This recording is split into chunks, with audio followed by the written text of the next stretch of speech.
Number one, courtesy of the floor for any item being voted on or being discussed this evening on the agenda. There'll be a second courtesy of the floor at the end for any topic. All right, seeing none, we'll move on to 2.01, the BSAD Athletics Digital Scoreboards. Thank you, Mr. Raschuti. Last week, we had Mr. Harris and Mr. Stannard who did a presentation on our athletic program. And they would be here tonight, although they can't be because they're both officials in the Eastern Pennsylvania Conference basketball and who are playing tonight at the PPL Center. With a little luck, maybe Liberty will be playing there tonight as well. So they have been working in the last year with an idea of replacing our scoreboards in our gymnasium. And if you have been in particularly Liberty's gymnasium, you see it's that traditional model of sliding the letters into the side and then turning it backwards for the different games with the score and the quarter on it.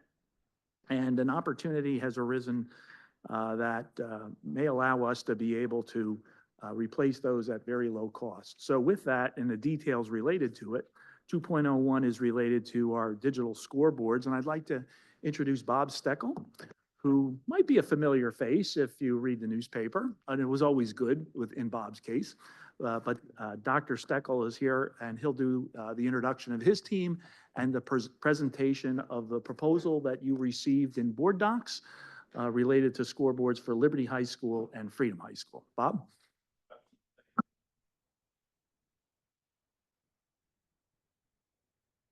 Sorry, with us this evening, as Dr. Silva said, I'm Bob Steckel. I'm the Chief Operating Officer at Digital Scoreboards.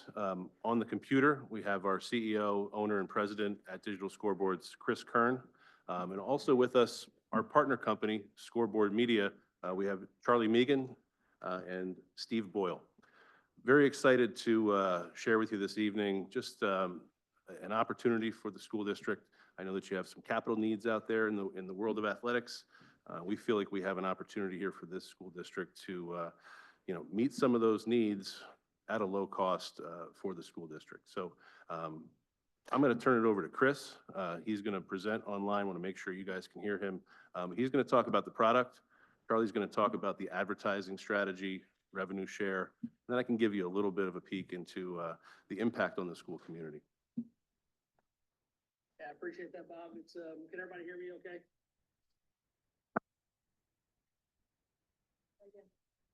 Try one more time, Chris. Yeah, you bet. Can everybody hear me all right? Okay, perfect. Sorry I couldn't be there in person, but this is a travel week for me somewhere else, so I'll do my best here over the screen. It's good to see everybody.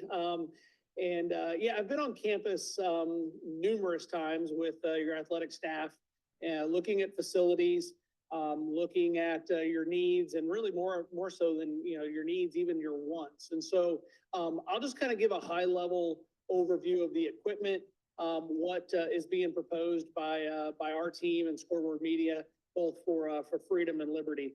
So before I talk about the new equipment, let's just kind of give you a quick little rundown of what you currently have, so that way you can kind of understand the difference between what you currently have and where the new equipment would be. So we'll just take Freedom to start. So currently you have two scoreboards in Freedom. Both of those scoreboards are 5 foot tall by 9 feet wide. And those are just traditional fixed digit analog scoreboards. And then you have the stat panels on the side, which are the same 5 foot tall by 3 feet wide. So total all in, you're essentially 5 feet tall by 15 feet wide is the current two scoreboards at Freedom. If you do the same exact project at Liberty, a little bit older equipment, those boards are 6 feet tall and 8 feet wide. And then they have the old name panels down the left and the right side of those boards as well. So once again, at both schools, 5 by 15s at Freedom, 6 by 8s at Liberty. What our current package that that having met with Fred and Nate and walked the facilities, looked at digital scoreboards. Obviously, we know, basketball, volleyball, and we know how big your gyms are used for wrestling as well. So the proposal, if you will, from the equipment perspective, is a 10 feet tall by 17-foot wide, full video scoreboard on one wall. That can be selected depending on which wall you want to go on. And then the other side of the gym would be a 7-foot tall by 12-foot wide video board. These boards can be ran or would be ran off of iPads. You can split function them, so you can run 2 different courts or multiple mats for wrestling, or in a varsity basketball or volleyball game, you would have these boards synchronized together. So the iPads are running the same scoring in both directions, but they can also show different content. You could be showing instant replay, live video, those things on one board, and the other board could just be for scoring and ads and animations and fan engagement, and anything in between. So once again, to kind of just summarize that, a 10-foot tall by 17-foot wide video board on one wall, and a 7-foot tall by 12-foot wide video board on the other wall with custom scoring and everything else. The technology side, it's a 3.9 millimeter. So anybody that may have been in Nazareth's gym or Whitehall's gym or Scranton or Hazelton, Bangor, a lot of the schools in Lehigh Valley, it's the same exact technology from a resolution perspective as what those other gyms are going to show. Product comes with a full 7-year warranty, so on and so forth. So we can dive as deep as you'd like in those as well. And then in the overall equipment package, this is removal of your existing boards and reinstallation of the new boards as well would be included in this equipment package between Scoreboard Media, Bethlehem Area School District, and Digital Scoreboards. Would be happy to answer any and all questions relative to the hardware, the control system, the software, anything else anybody may have. Charlie, do you want to talk about the cost to the district and the advertising and revenue strategy? I think you might have to. Yeah. Thanks, Dr. Silva, and to the committee for having us. My company, Scoreboard Media, in addition to purchasing the equipment, we also run the sponsorship program. So those are sort of our 2 functions.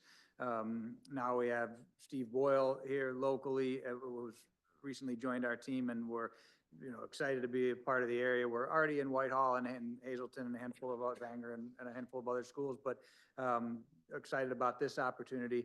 And as I mentioned, we bring in the equipment at our cost, and then we run a sponsorship program, and each of those functions is sort of its own its own business altogether, really. But we work with all the households sort of businesses in the area, like car dealers and hospitals and banks and whatnot, all really, local and name brand stuff, maybe some national stuff in there as well. But all we do is work with high schools around the country. So we know really well what works in the high school environment, and we stay away from anything that wouldn't work in the high school environment. This is really our very narrow niche, but we love it. We understand high school sports really well. We understand the equipment side. We understand the sponsorship side. And we think that there's a really powerful educational aspect to this that we, spend a good deal of focus on. But those are sort of our functions, and we're happy to have the opportunity to work with both Liberty and Freedom High School. We think this is an excellent opportunity for us and for the school to get this equipment in a non-cost way. Speaking of cost, we handle all of the equipment, right? So the boards, as Chris mentioned, it's the same equipment package at both schools. It's a 17 by 10 on one wall and a 12 by 7 on the other.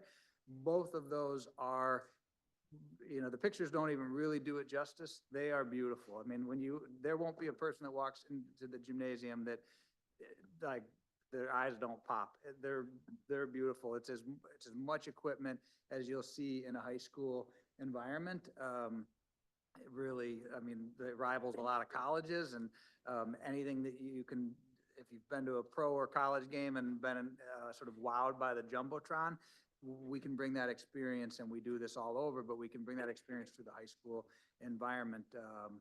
So there's no cost to the school for that equipment. I think there's a cost to the school on the software side, which hopefully, it sounds like the committee is aware of, and that's just a direct contract between the district and the software provider. That same software, because it's cloud-based, allows us to load the advertising the sponsorships from our central offices, so there's no burden on the school or the school's faculty to run that. That's really, we are full service sponsorship program, so we handle everything from procuring the sponsors to invoicing to creating advertising copy and keeping that up to date, everything, so that the school faculty is just responsible for turning on the scoreboard and keeping score as they normally would, and having the sort of assurances that we run a proper sponsorship program. Again, because it's all cloud-based, the district has full veto rights over anything, over copy, so there's no risk of ever having advertising copy that the district doesn't like or doesn't approve of, because we could bring that right down. And I always make that promise, but I've never had to fulfill it because we've never stepped into a gray area. All we do is work with high schools, and we know our space well, so. I think the thing to remember here, the biggest impact this is going to have is aside from your athletic events, I can just tell you from experience at Whitehall, when you walk in that gym at 7:30 in the morning, that board is on. It's used 12 hours a day. It's not just for athletic events. It's for curriculum. It's for activities, pep rallies, everything you have. Your phys ed teachers in both high schools are going to be able to use these resources as their digital display. They can have the heart rate monitors projected up there. They can put videos up there. It is a teaching tool for your phys ed teachers, for your coaches during practices. It's a great way to help them run practices. But then obviously you have the game day experience for all of the events that occur in both of those gyms. Additionally, Digital Scoreboards is in the process of developing a deliverable curriculum where we can help the Bethlehem Area School District implement specific, whether it be an activity, an add-on to an existing class, or even a new class. You guys have a tremendous media program here.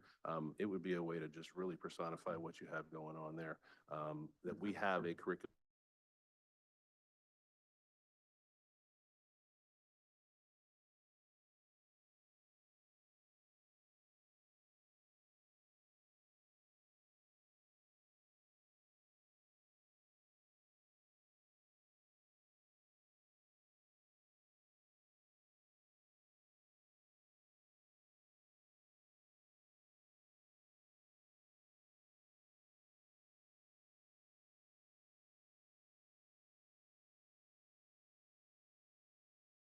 The scoreboard for a game, the ads will run per the software. So 95% of the ads are automated, and they're all run in a real native way. So it doesn't feel like you're just being served up ads. We don't want ad boards. People tune out ad boards. We want scoreboards that the community wants to engage with. You watch it for scoring, and you want the ads to be native on there. And so they run as part of the game. And so what that means is when the clock is running and let's see if, yeah, I mean, you can see in the ad on the right, they're keeping score, the clock is running there, and you have what's called a panorama ad. In that case, it's Mets.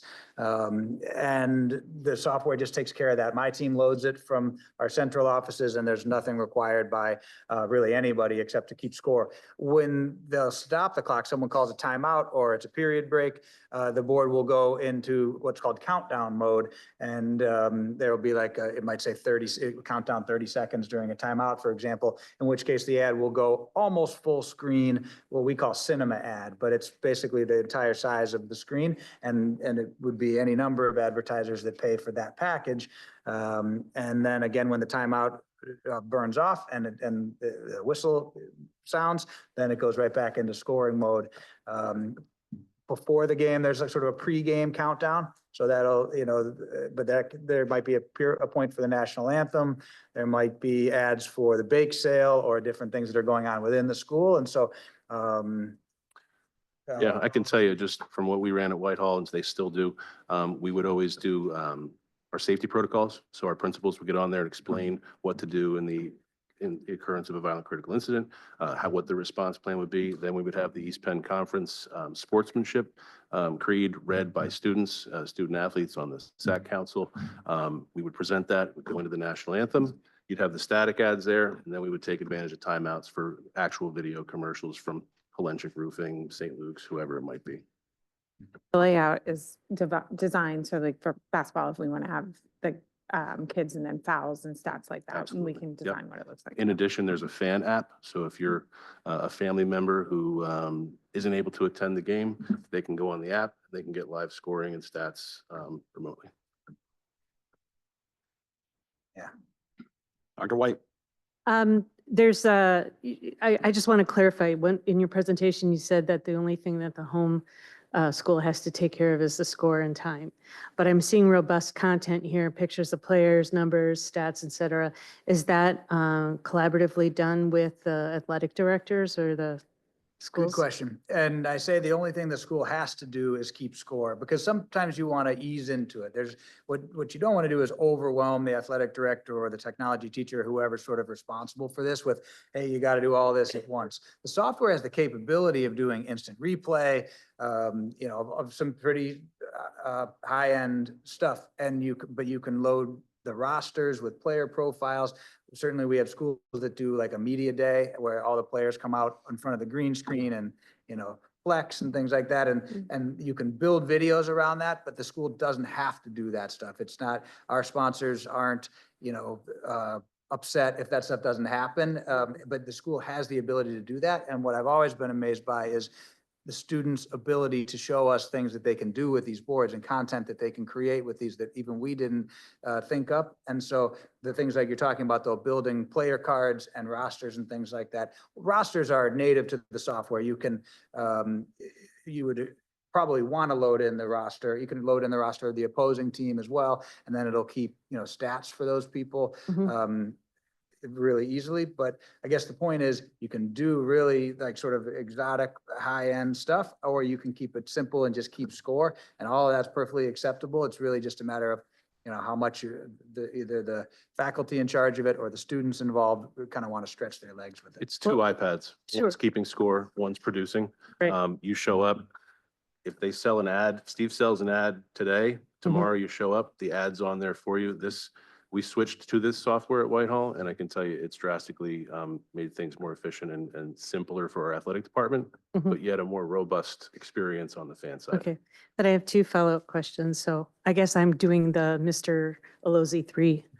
The second one is, not to brag, but I will brag. Our technology teachers at Liberty and Freedom are top notch, and they are constantly challenging the students to produce incredible work that we see implemented in a lot of different technology areas inside the school, outside the school. It's a really progressively thinking, giving the students the opportunity to really do hands-on learning, experiential learning in this capacity, which is brilliant. But I like that you would say growth. So you get your feet wet, you keep, so there's that. But the question that I have, you said instant replay. This is question number 2. The instant replay, doesn't that also mean that there are cameras? Good question. Charlie, I'll jump in here. I'll be able to help connect those dots. So what is so sophisticated about the ScoreVision software? So to your question, normal software would require cameras, a video switcher, all of those things to be able to run live video and instant replay. Inside of this software, there is another app called SD Capture. And to your point, I mean, I've heard of unbelievable things about your media department and your student involvement, and this is where it gets really fun. So as Charlie was talking about, you can scale the system up, you can scale the system down based on event. So SV Capture allows you to give credentials to as many students, faculty, staff, parents as you want. iPhone or iPad, it has to be an iOS device. They will film the game wirelessly on their iPad or iPhone. So let's just say you're in the middle of a basketball game, kid comes down, hits a 3, or, you know, into the period, they hit a half, you know, court shot, whatever. Kid's recording that. He or she hits one button on the iPad or iPhone. The software knows to rewind 7 seconds and fast forward 3 seconds to create a 10-second clip. The second they do that, they hit another button and it goes to the person at the scorer's table holding the producer app or the producer iPad. They get to make sure that the clip is clean, it's appropriate, all of those things. They hit a button and it's immediately on the video board in real time showing that clip. Okay.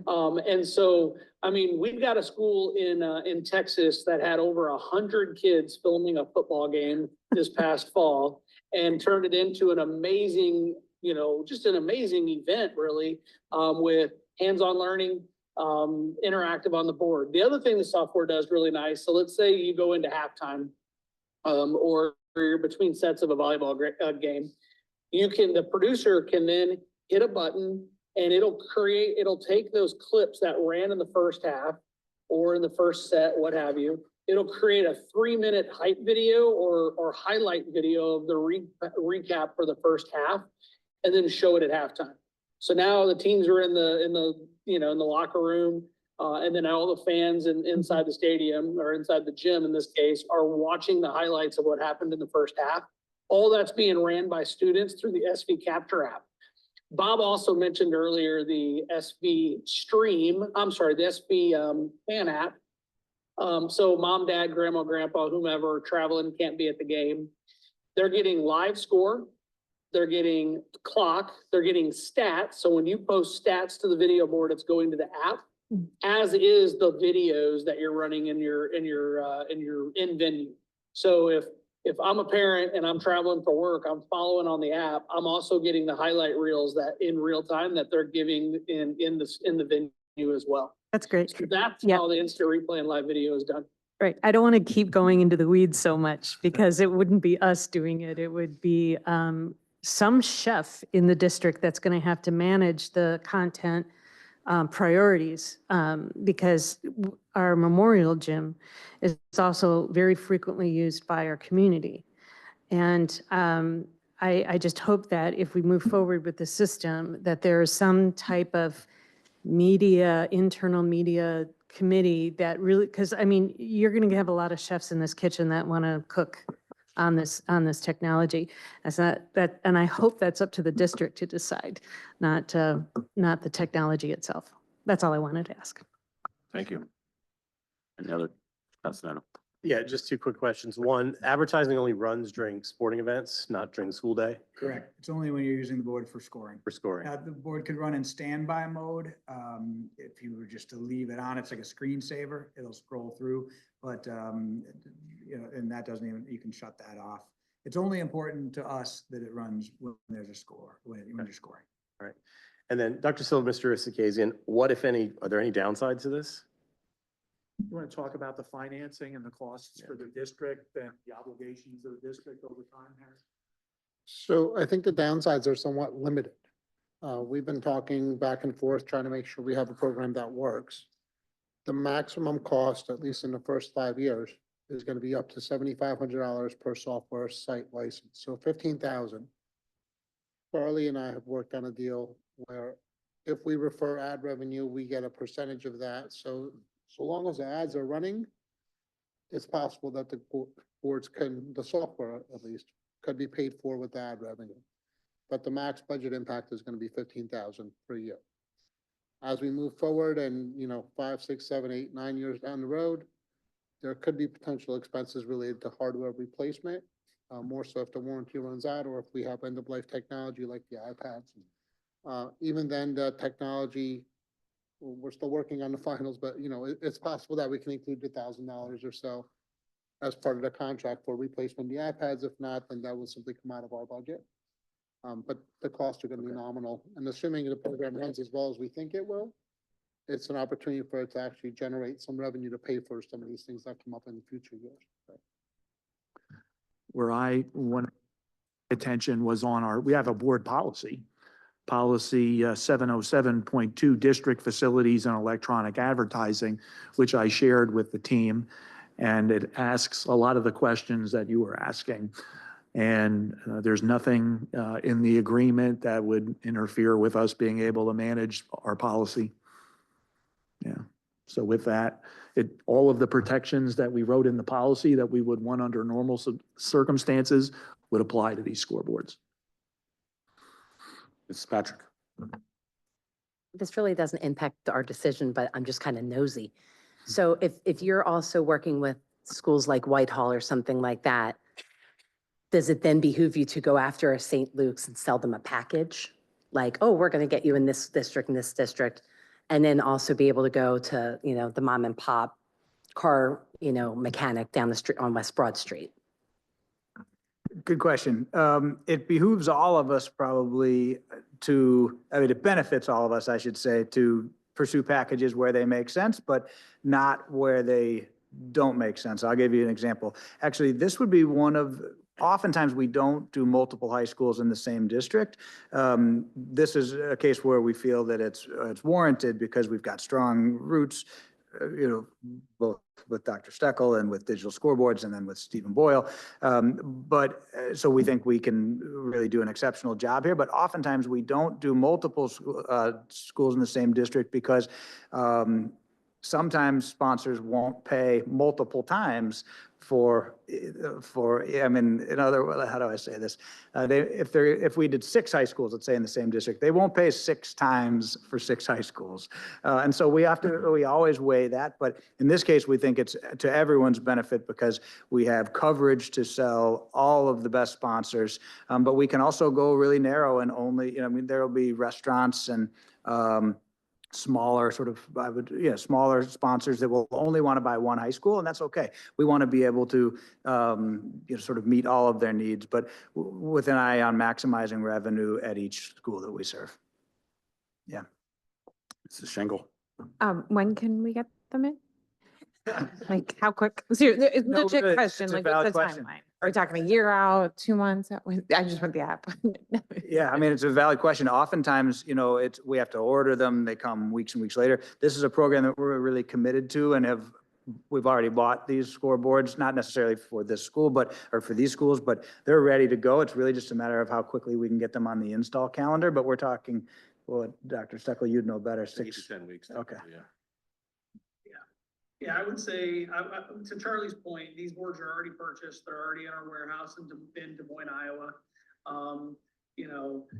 The sooner the better because we've got 32 schools that Charlie, Bob, and I are working on across Pennsylvania, Ohio, and Michigan.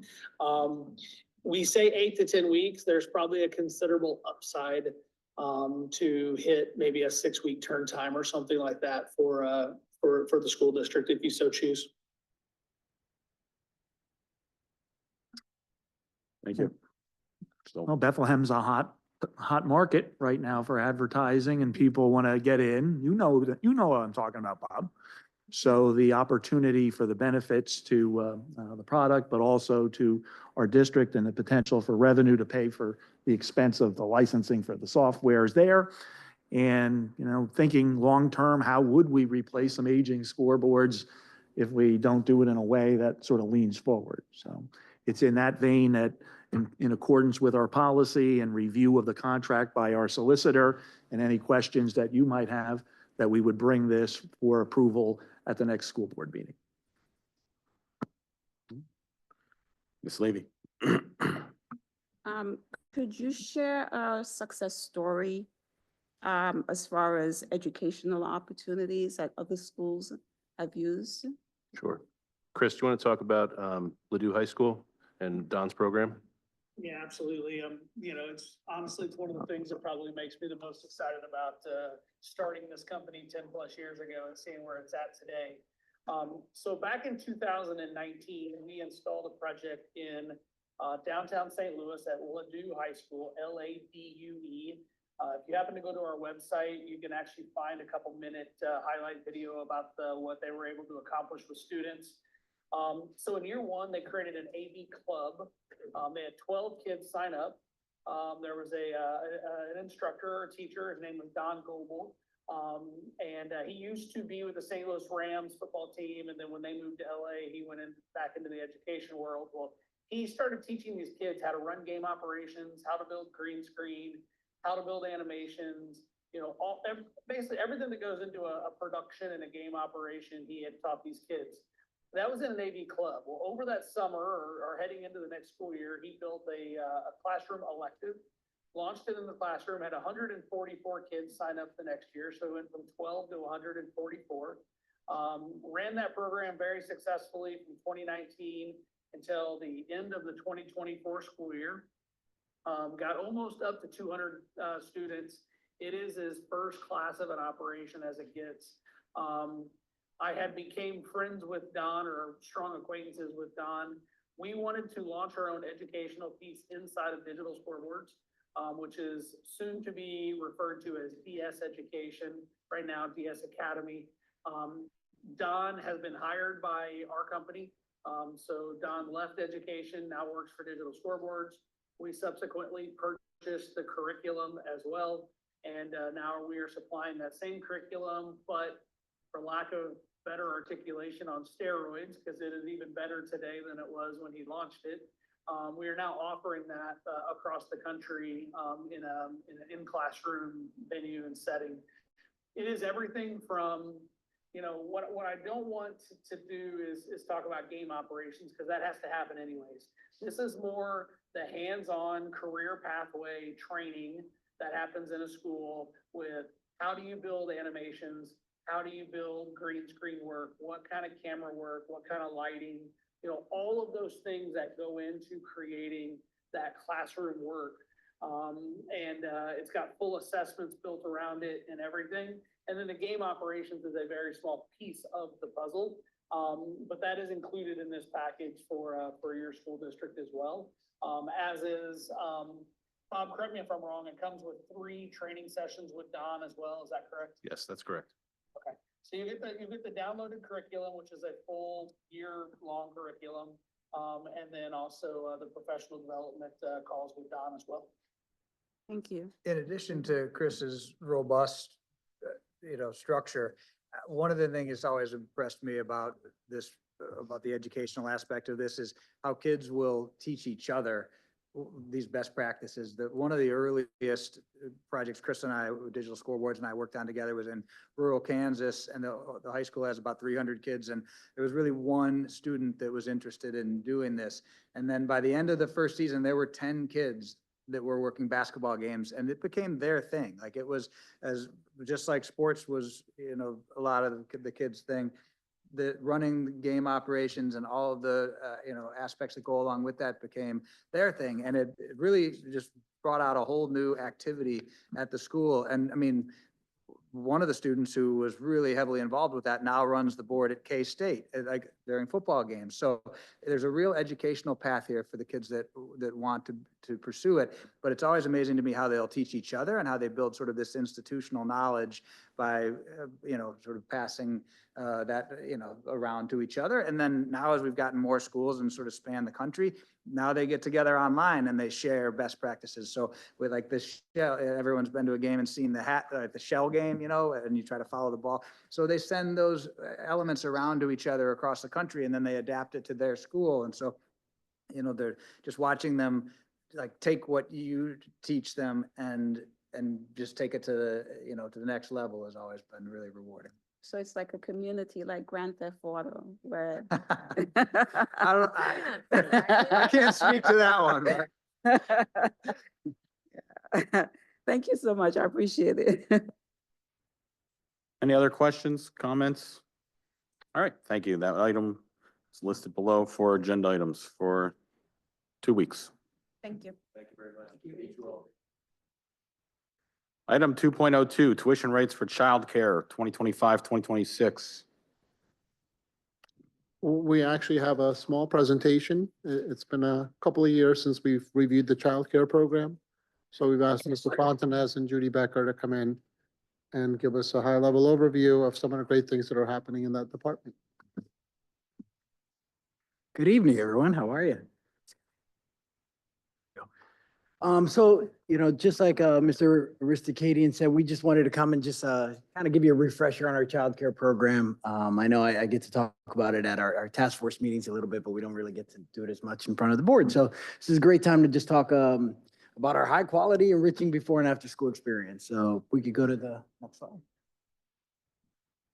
The program's been open for over 30 years. We currently have 10 licensed facilities, but we provide childcare for our children in all 16 elementary schools. Our current enrollment is 397 children. And besides the office staff, we have 27 leads and aides and 3 substitute teachers. Our 10 locations are are Asa Packer, Calypso, Clearview, Farmersville, Fountain Hill, Governor Wolf, Hanover, Lincoln, Miller Heights, and Spring Garden. And all of our centers have a revolving waiting list. So why choose BASD childcare? I mean, it's all in the name, right? It's the BASD childcare. If we can run schools during the day, we could definitely run before and after school programs. So our childcare is provided in the school, so the parents don't have to worry about transportation. Even if the childcare center is in one of the sites that doesn't have the actual childcare center there, our transportation department will pick up the students. An example, if Lincoln has a childcare, they'll pick them up from Marvine, drive them over to Lincoln. The parents just pick them up there. So they have nothing to worry about there in BASD hands. Academic support, being that the childcares are right there in the building, teachers and staff from our childcare get to collaborate with the schools to assist children. So if there's anything special that they need to know about the child, anything that best ways to support them academically, socially, anything like that, they could just walk right down the hall, catch that teacher before or after school and just, get some feedback there. Structured lesson plans, our childcare is not it's not just daycare where they're just, sitting around playing. We actually have structured lesson plans that are created. They include reading, math, science, social studies, and you can see the rest there. Oh, the cooking and baking is always fun too. Family and community engagement. There's a lot of family activities where families are invited in on special days where they can, participate in activities with their child. There's service projects such as animal shelter donations, coat drives, school supply collections, which really just, teaches the child to give back to the community as well. And then of course our SEL support when it comes to zones of regulation. So anything, whether it's Leader and me, whether it's zones of regulation, we try to keep the staff up to date with the same things that we're doing during the day. We've had special guests. I know Mrs. Rusnak came one time and did a whole presentation, all of our childcare staff on zones of regulation. Next week, they all had posters in their childcare centers where students were tapping, what color they were on and things like that.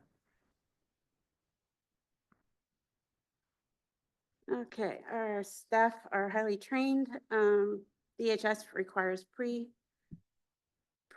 service training before, as soon as they get into the field, they have certain trainings that they have to complete within 90 days. They are trained in first aid, CPR, and EpiPen training every 2 years. Annually, we have fire safety, water safety, and then we also, if we go to the pool, we have to have a lifeguard certified staff person with us at the pool, besides the regular lifeguards that are there. We do all the Safe Schools vector trainings for the district. And then the Department of Human Services also requires 12 hours of additional training in supervision, curriculum, child development, nutrition, and health and discipline. And our program has a low staff turnover rate due to the great places that we work in the buildings and childcare. Our staff, they just love to work with children, so that's why we have a low rate of staff turnover.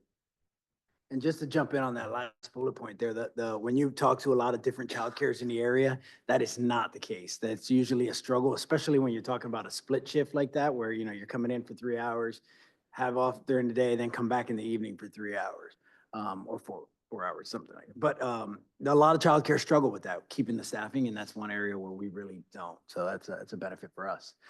Just some additional childcare offerings, the flexible scheduling for families. So when there's teacher in-services days, or if there's a holiday where everyone thinks oh, all the buildings are closed, our childcare staff is still there.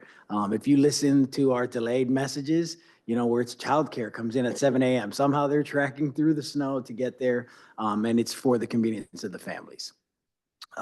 Extended hours on delay, on any delays, and then of course on early dismissal days, same thing if we have to close early for any reason. Even when there's emergencies, like we just had one at Freemansburg, was that the water or heat? You know what I mean? But that day that they closed early, the students that normally go to childcare, they were picked up early, taken over to Lincoln. Our childcare worker came in early and stayed with those students, and so that way the parents didn't have to leave work to actually come and get their child. Care provided at 2 to 3 sites when schools are closed. So if we do combine centers on days when schools are closed, we'll go down to 3 or 4 centers, and then all the students just kind of meet at those locations. The summer experiences, our summer program is booming. We actually, Judy just told me, we actually just posted today for this summer. And just from posting today, there's already 56 students that have signed up for our summer program already. But we go down to 3 sites. We gave 3 examples. Sometimes that changes, each year. But we have approximately 150 children in the program. They do a lot of fun stuff, car washes, outdoor play, water days, themed lesson plans. They do field trips. Those are some examples of some trips that they've gone on. Some on-site experiences where, they get visitors that come in, such as, therapy dogs, Bethlehem police horses, et cetera.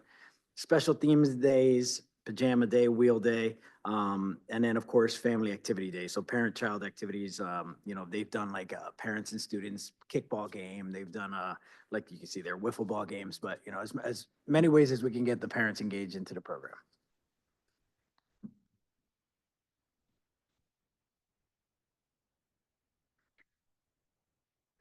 The growth and future outlook. Our childcare program continues to grow, which then has a high demand for affordable, high-quality childcare, a strong collaboration with the schools and the families, and expansion opportunities to support more Bethlehem area school district families. Our next steps, we'll continue to focus on quality, accessibility, and family engagement. Good. So this is our last slide here, but it's a proposed rate adjustment for the 2025-26 school year. This is, our last rate adjustment occurred in 2022. Comprehensive, we did a cost comparison with all local childcare providers, and our rate remained even with our increase, will still be lower than the local childcares that are, high quality childcares. Rationale for the increase: to continue offering exceptional childcare services and support, to ensure competitive staff compensation, to address rising operational costs. When you look at the increase itself, the increase is about $25. And I always like to say, like, for the package, because we do offer like different packages for our families. Like, we may have someone who signs up for 5 days for AM only. So that's their package, right? That's their AM only 5 days a week. We have some families that sign up their packages AM and PM 5 days a week. We have some that are 3 days. But for our main packages, it's about $25 increase in each area. Comparison with local providers, I already kind of mentioned, we will remain below the average. And then our commitment to families, we are dedicated to providing affordable, high-quality childcare. We will continue to participate in the Child Care Works program to assist eligible families. That's basically subsidies. And one of the things that we offer that I think sets us apart from a lot of the rest is if a family does get a subsidy, and let's say the rate is $150 for the week. If they get a subsidy of $100 and a $20 copay, that's only $120. We do not charge the difference. Because if they're getting that subsidy, there's a reason that, right? They need the support there. Or a lot of other childcares will say, okay, well, your copay is $20, but you're still not at that $150. So now you owe an additional $30 as well. And we do not do that.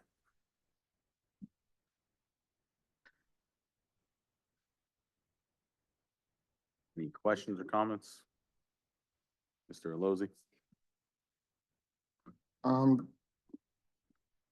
In regards to the cost to the district to running this program, the amount of things that need to be done to have PA state licensure, facility-wise, staffing-wise, how does the cost of that compare to, or the cost of that in running this program compare to the income provided from this program? Like, do we break even? No, we actually lose quite a bit of money on the program, but I think our commitment is more to the sustainability and help with us being good community members, not so much for profit, but to make sure that we're getting close to break even.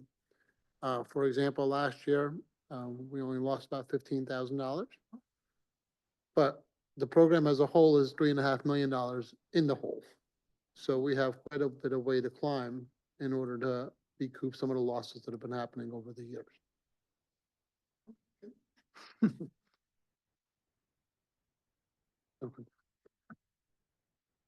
Dr. White? I'm very happy to hear that there is a low turnover in the staff, and a lot of that has to do with the culture of cooperation and support that the child care providers have with each other and also with their supervisors. So thank you for that.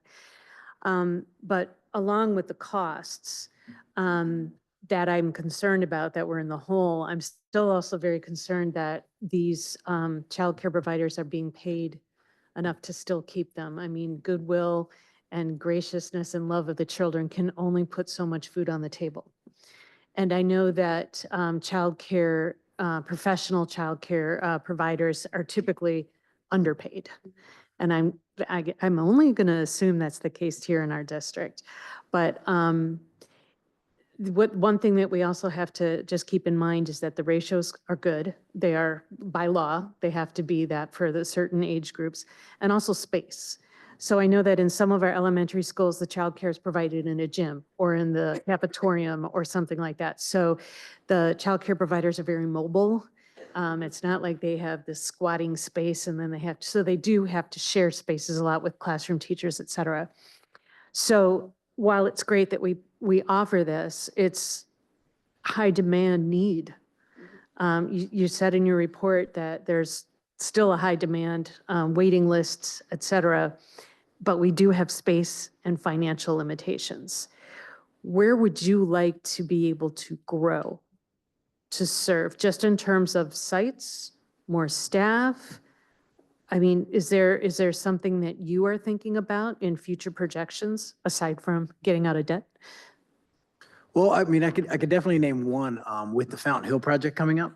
So we have a childcare center right now at the Fountain Hill location. That one is actually going to be moved to Dunnigan. So that way any students from Fountain Hill can move into that location there, before and after school, and they'll be transported and everything, to the new location. That leads us to start to think ahead, where do we go when Fountain Hill's all done in 2 years, right? Because now Dunnigan will have a site there. Some of those parents are not going to want to lose that. So I think we'll have to have conversations about, can we manage to have another location and maybe open one at Fountain Hill and keep it at Dunnigan, but that's something we'd have to consider at that time. One follow-up then, with this childcare services, there's also the partnership with the community schools at the middle school, yeah? Is that a correct assumption? With our community schools, the Just elementary? with regard to programming, with regard to, I mean, I can only imagine the families who have children in elementary and simultaneously children in middle school and trying to coordinate the after-school schedules and all of that. Is there some cooperation between the schools that are close to each other? I'm thinking like Fountain Hill, Donegan, and Brockwell. Is there a connection with the services and all the other things that are going on through that community school with childcare considerations? Yeah, I mean, if I'm answering your question correctly, I mean, absolutely. The community school coordinators are very aware of our childcare programs, and like that's usually the first person the family goes to. It's either the principal or the community school coordinator in those schools. And they do try to make sure that they can get them all set up in our childcare program before we look at any other program. So community services like tutoring, after-school tutoring, they also go to the childcare places, or is that separate? No, that we do not. Now, our childcare staff does a lot of the homework help and like tutoring with the students that are in childcare. And then, of course, if they need any support, we work with some outside agencies, especially if a child has like a behavior need and let's say they need someone almost like a one-on-one to be with them, we welcome them in, right? Like we don't turn anyone away from it. Ms. Levy.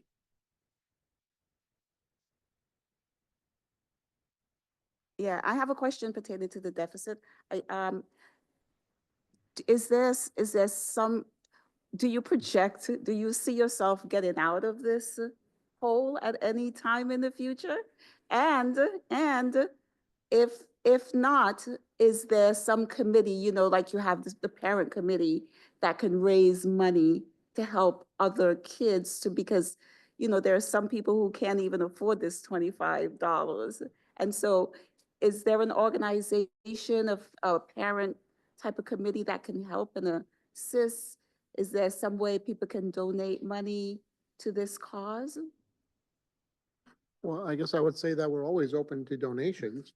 So anybody that wants to make a donation to the school district, we would welcome that generosity. In terms of the future for the program, we're not in it for profit. I think the benefits to the community are greatly outweighing some of the costs. That being said, we do not want to be in the business of just continuing to bleed money.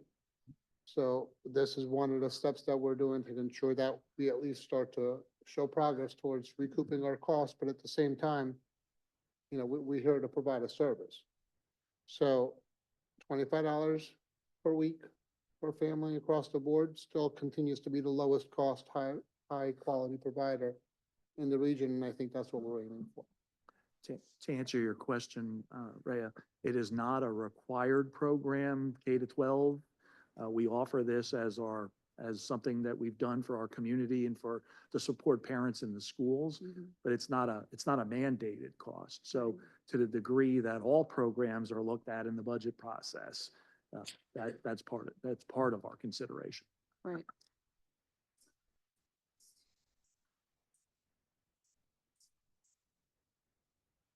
And, if money is let out of public schools or public education, do you see that being affected as far as continuing? I know this is an open-ended question, but this is something that we will have to think about.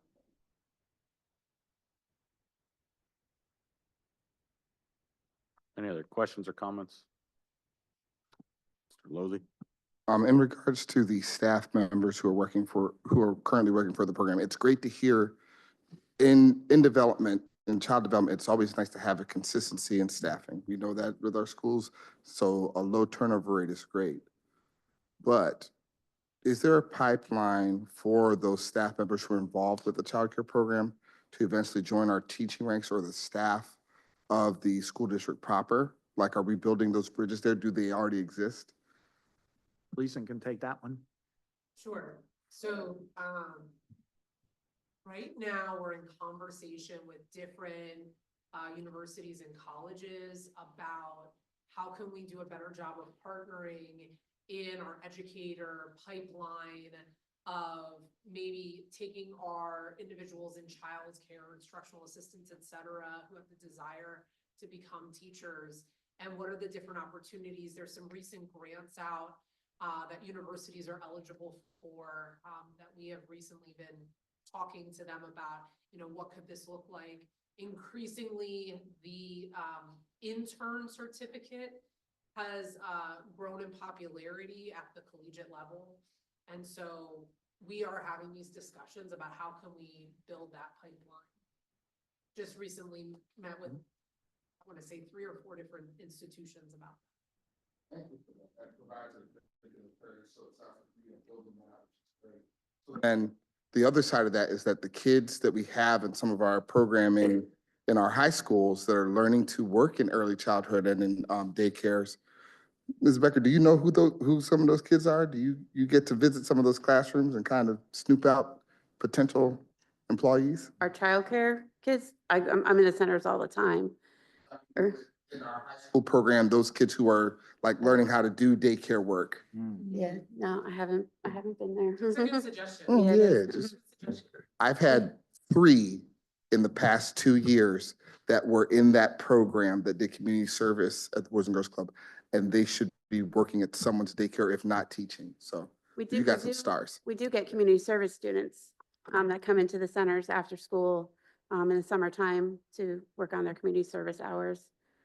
Some come back even after they're finished with them, after graduation and stuff. So, yeah. And just a fun fact too, the last staff member that left, not retiring, but she actually left, we worked with her, we were very flexible with her schedule because she was student teaching. And she's actually teaching in our district now. So to see him go from child, you can't even be mad at that. You're like excited about it. All right, any other questions or comments? I'll just make a comment. My daughter, when we were at Hanover for 6 years, we used the daycare.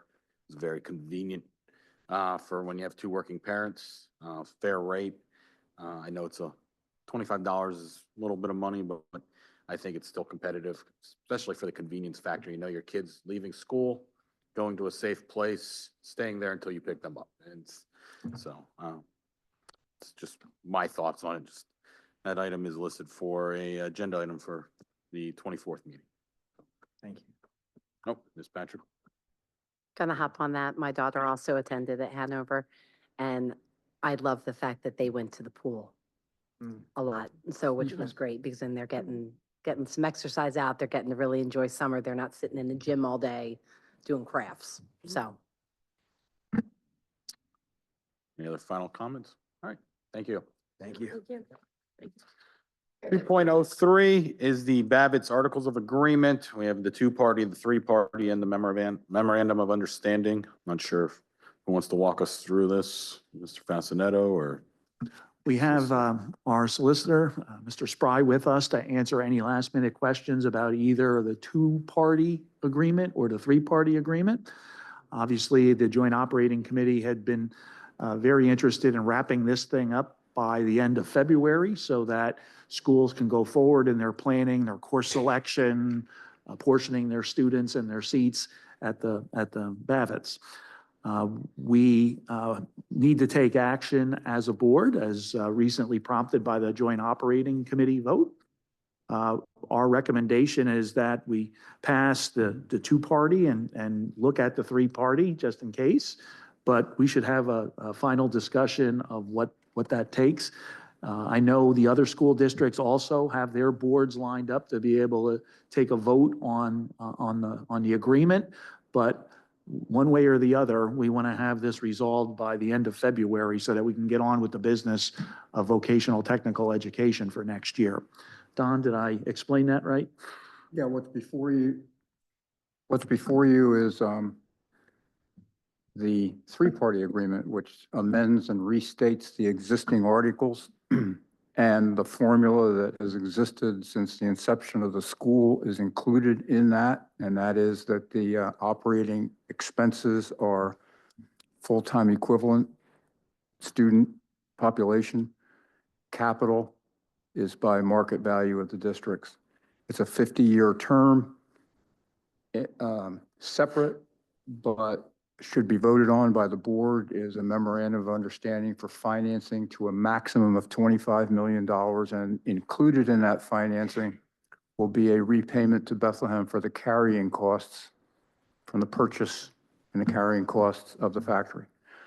The two-party agreement, 50-year term, separate memorandum of understanding for financing, same circumstance. There was a unanimous vote by all the districts at the Joint Operating Committee meeting to recommend the three-party agreement. I understand Saucon Valley's meeting tomorrow night. I think Northampton's tomorrow night.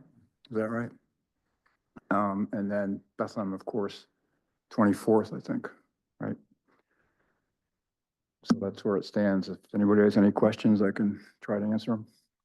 Don, how do we protect ourselves to make sure that this vote here at committee is the relevant vote that they need to take at the end of the month, not knowing how particularly Saucon Valley may vote? Although there's a recommendation from the Joint Operating Committee, it goes back to their full vote, and I would anticipate that they would want to approve it, but how do we not leave this board hanging by another school district's decision if they decided not to want to join? My recommendation is to put both on the agenda. And then depending on what the other districts do, that would direct which way Bethlehem votes. So we could be in a position of voting down if there's agreement from the other districts, we would vote down the two-party to accept the three-party. Or just not bring it for a vote. Okay. Yeah. Mr. Fascinetto. Yeah, just one question, Don. The three-party agreement that's on the agenda for tonight to move forward, how is that different than the three-party agreement we approved back in September? The term? Well, I'm trying to bait you into telling me that it's $25 million cheaper. Yes, that's true. It's $25 million cheaper overall with the cost when you consider the factory and the financing costs that we're moving forward with a new agreement that is, in terms of construction, well below the cost we ever anticipated. Right. Yeah, our last not to exceed amount in July was 54 million, I think. Yes. And now we're at a not to exceed of 25 million. The same amount of square footage, same programs, nothing cut. And yeah, the term is 50 years, which is nice. We don't have to redo this in 30. Right. Any other questions, comments? Mr. Lozey? I want to be mindful of where we are in terms of in terms of moving forward. But is there any progress or any inclination as to the commitment of the other districts? Not to put anything on paper, but do we have an idea of where folks stand at this point? There was a unanimous vote in the joint operating committee that has representatives from each of the three schools. So that's optimistic. But the requirements are that it goes back to the boards for their full board approval. And that's why I asked the question I did. Just a further comment, Mr. Lozey, we didn't have that in July. The SOCM members did not vote for it in July. Thank you for that clarification. I think it's important because just historically, Chantal, this is for you, Bethlehem has had a commitment for over 90 years to vocational education. And so no matter where we decide, we want to make sure we're on the right side of this, but it's good to hear that our neighbors are seemingly aligned with us. All right, any other comments or questions? All right. Yeah, when we vote for this at the end of the month, we're also going to be waiving the 60-day requirement for notice. I think that's part of the overall vote for the three-party with the MOU impact. All right. So we should know before then which one we're going to be voting on. Yep. So, all right. All right, moving into information items, 3.01 BSAD Authority meeting update. I kind of like when everyone else was doing the talking. Just a quick update on the authority meeting that took place earlier in the month. One, we approved the audit report, which is an annual item. Jamie, if you open that up, please. And go to page 3. This should look familiar to us by now. What you see with the red dots towards the right of that agenda item are the 3 floating rate notes that used to be there. We've since refinanced them and all that's left is 1. So of the roughly $100 million that we had, or half of our portfolio that was in variable rate notes, now we have $30 million in variable. Looking at that, we have a mandatory tender date, which is November of this year. So that means between now and November of this year, we need to take some kind of action to refinance that existing note. If you go to the next page, essentially this is showing you our new portfolio. So like I said, we used to be a 50-50 split. Now we're at 86 fixed rate, which is tremendous improvement, and only 14% variable. What we're seeing is the 67% of SOFR plus the 35 basis points fee that we're currently obligated under. If you recall, last time we went out to bid, the lowest bid came in to refinance this with 60% of SOFR plus 1 percentage point. So quite a bit more expensive than what we're paying today. That being said, we're still going to go out for a bid and we'll have the same options we've had before, whether we want to fix it or if we're going to continue with the variable notes. Today's value a little bit lower, Jamie. On this is 1.8 million in the negative. So if we were to go out today, it would cost us roughly $2 million to refinance this. So on page 5 is the options that we have. Again, we're going to remarket the FRNs and potentially go back into another floating rate note. Or if the conditions are right, we'll choose to have a fixed rate payment on this. The plan is for the authority to meet again in June and discuss the options. And at that point, we'll have some more clarity on what the market will be for us. We'll have an authority resolution in August. Shortly after that, we'll have a resolution come forward to the board with the ultimate goal of settling by November 1, 2025. So a little bit of work to do on our end, just in order to get this either again fixed or under some kind of budgetary control. So speaking of bonds. You right away. Yeah, oh, I'm sorry. Keep going. No. Keep going. Oh, okay. You know, we spent a lot of time this past year focusing on the FRNs, so the floating rate notes. The other sheet, Jamie. What we didn't focus too much on is the callable bonds that are within the district's control. So put together a little chart of things that are coming or have already come in terms of opportunity for us to refinance. While she pulls that up.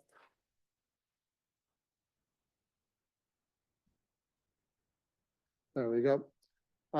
These are the 6 series of bonds that we have, along with the call dates that are in column number 2. So you can see the first one, which is the B of 2015, had a call date of 2023. That's $3.7 million bond issue with a rate of 3.5%. Given that today's conditions are higher than the 3.5%, we haven't taken any action. So it essentially sits there and we continue on our path. If you look at the A of 15, that's at a 5% coupon rate. We just went out for the most recent issuance at 3.91, so that creates just over 1% of potential efficiency. It's a $30 million issue that expires in 2035, so that's an opportunity for us to go out and potentially refinance this and have some savings for the district. We can continue to look down this path, but what I want to focus on is the rightmost column with the average rate. So long as the rates are below what we're getting in the market today, it simply isn't efficient. We did explore the possibility of an A and B refinancing just to see what that would look like. And so PFM crunched some numbers for us. And the first column in the blue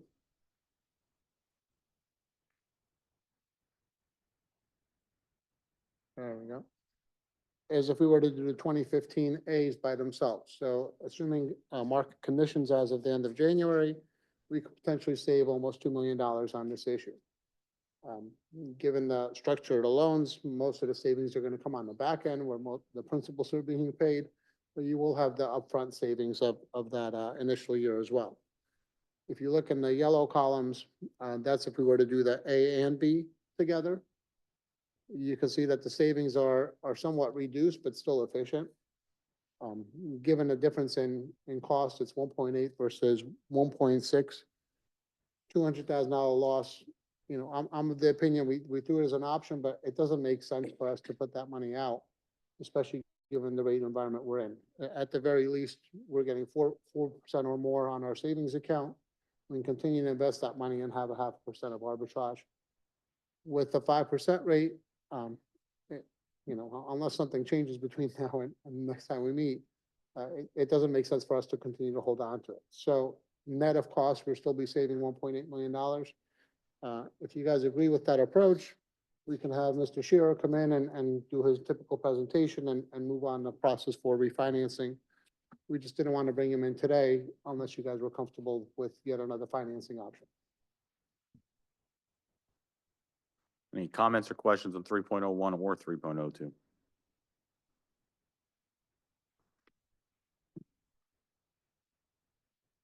All right, moving on. So we will bring him in March. Yeah, and bring him talk in. about the A and skip the B. Thank you. 3.03, year in review and revenue projections. What's that? You need to tell them 51 to 29. Well, Mrs. Patrick was encouraging us to come up with at least 50 slides.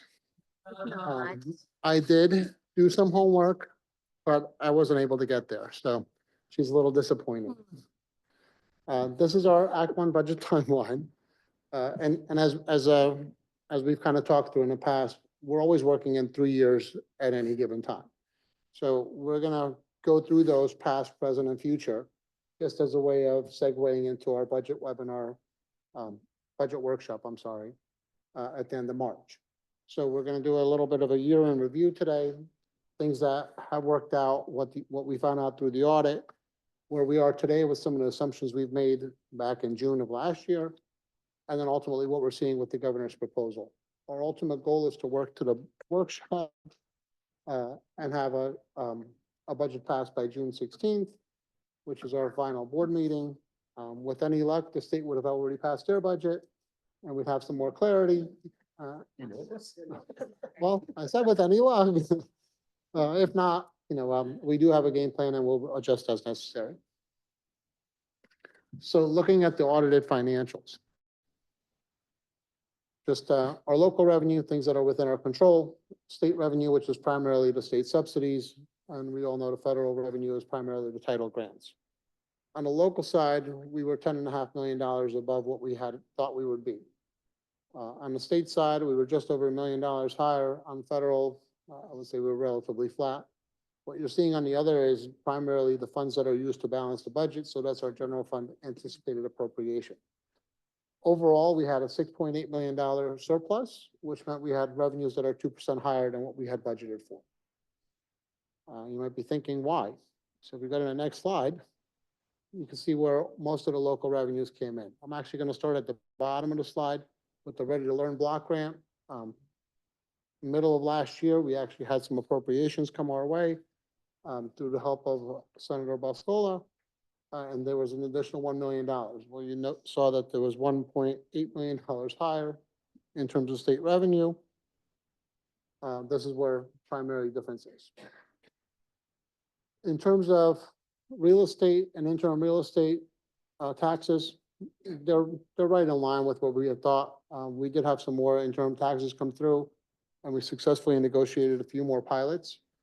What you're seeing on the back end and primarily the sign of what economic times were, when we created the budget almost 2 years ago, we were anticipating a lot of rate cuts. We thought that the economy was going to start to slump. That hasn't happened.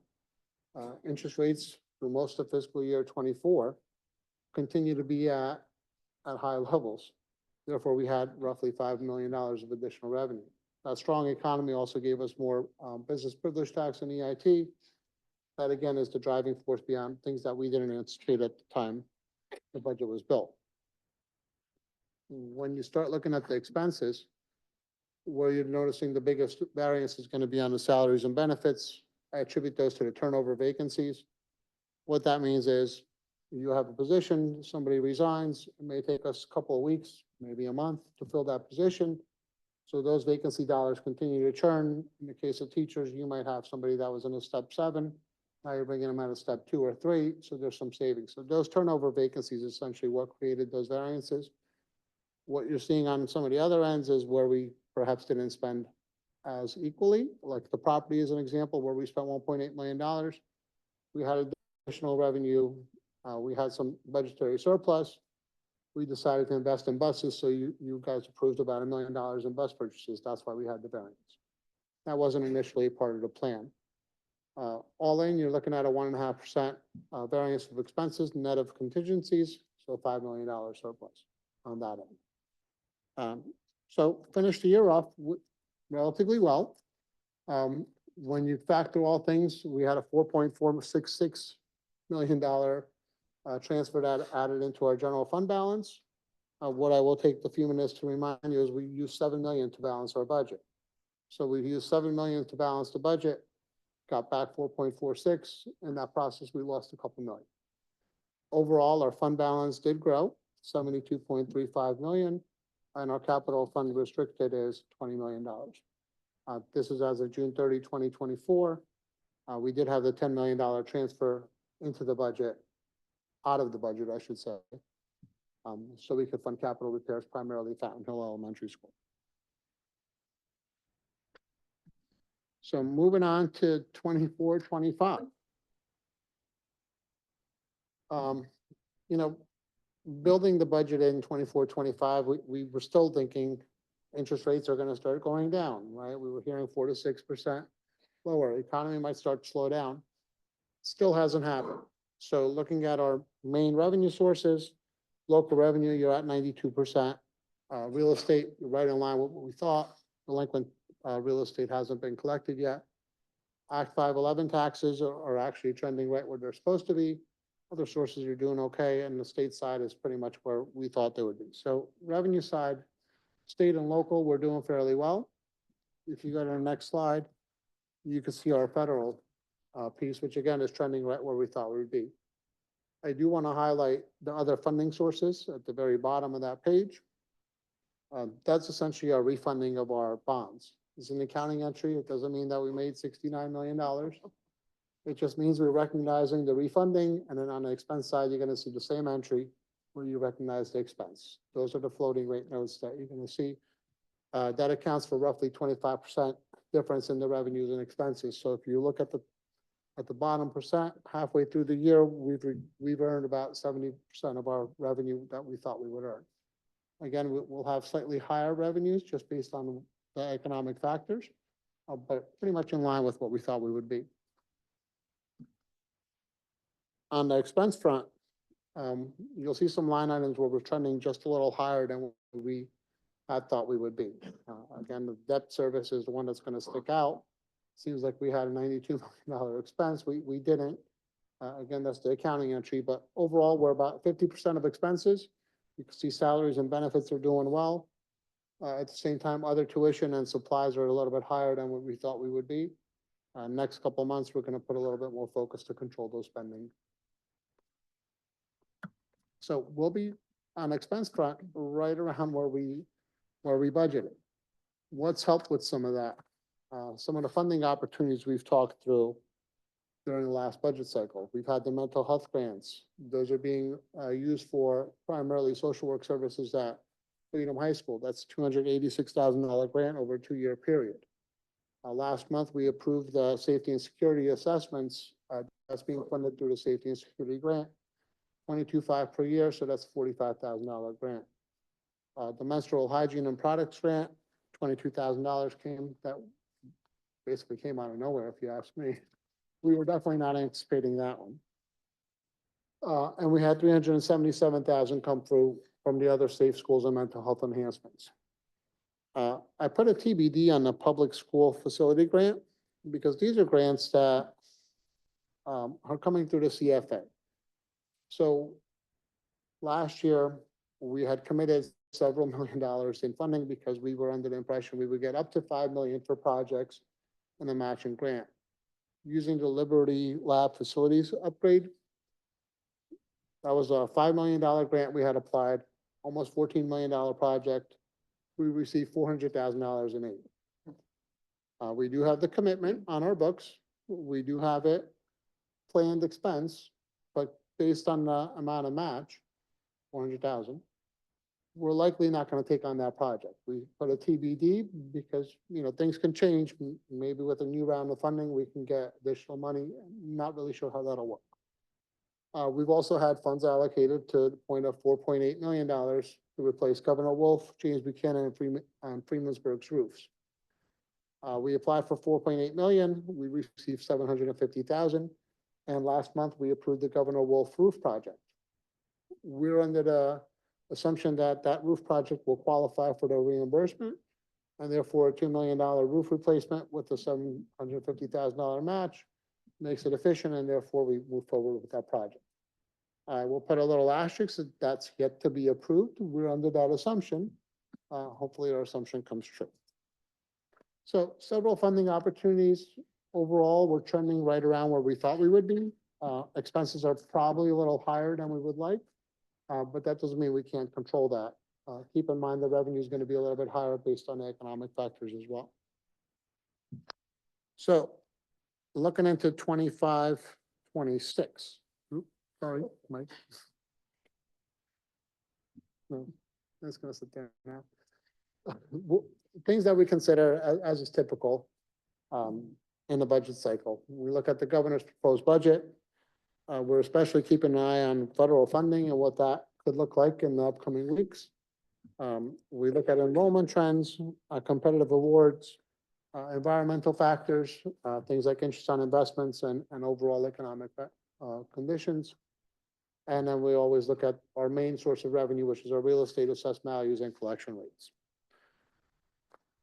So the governor's budget was released last week.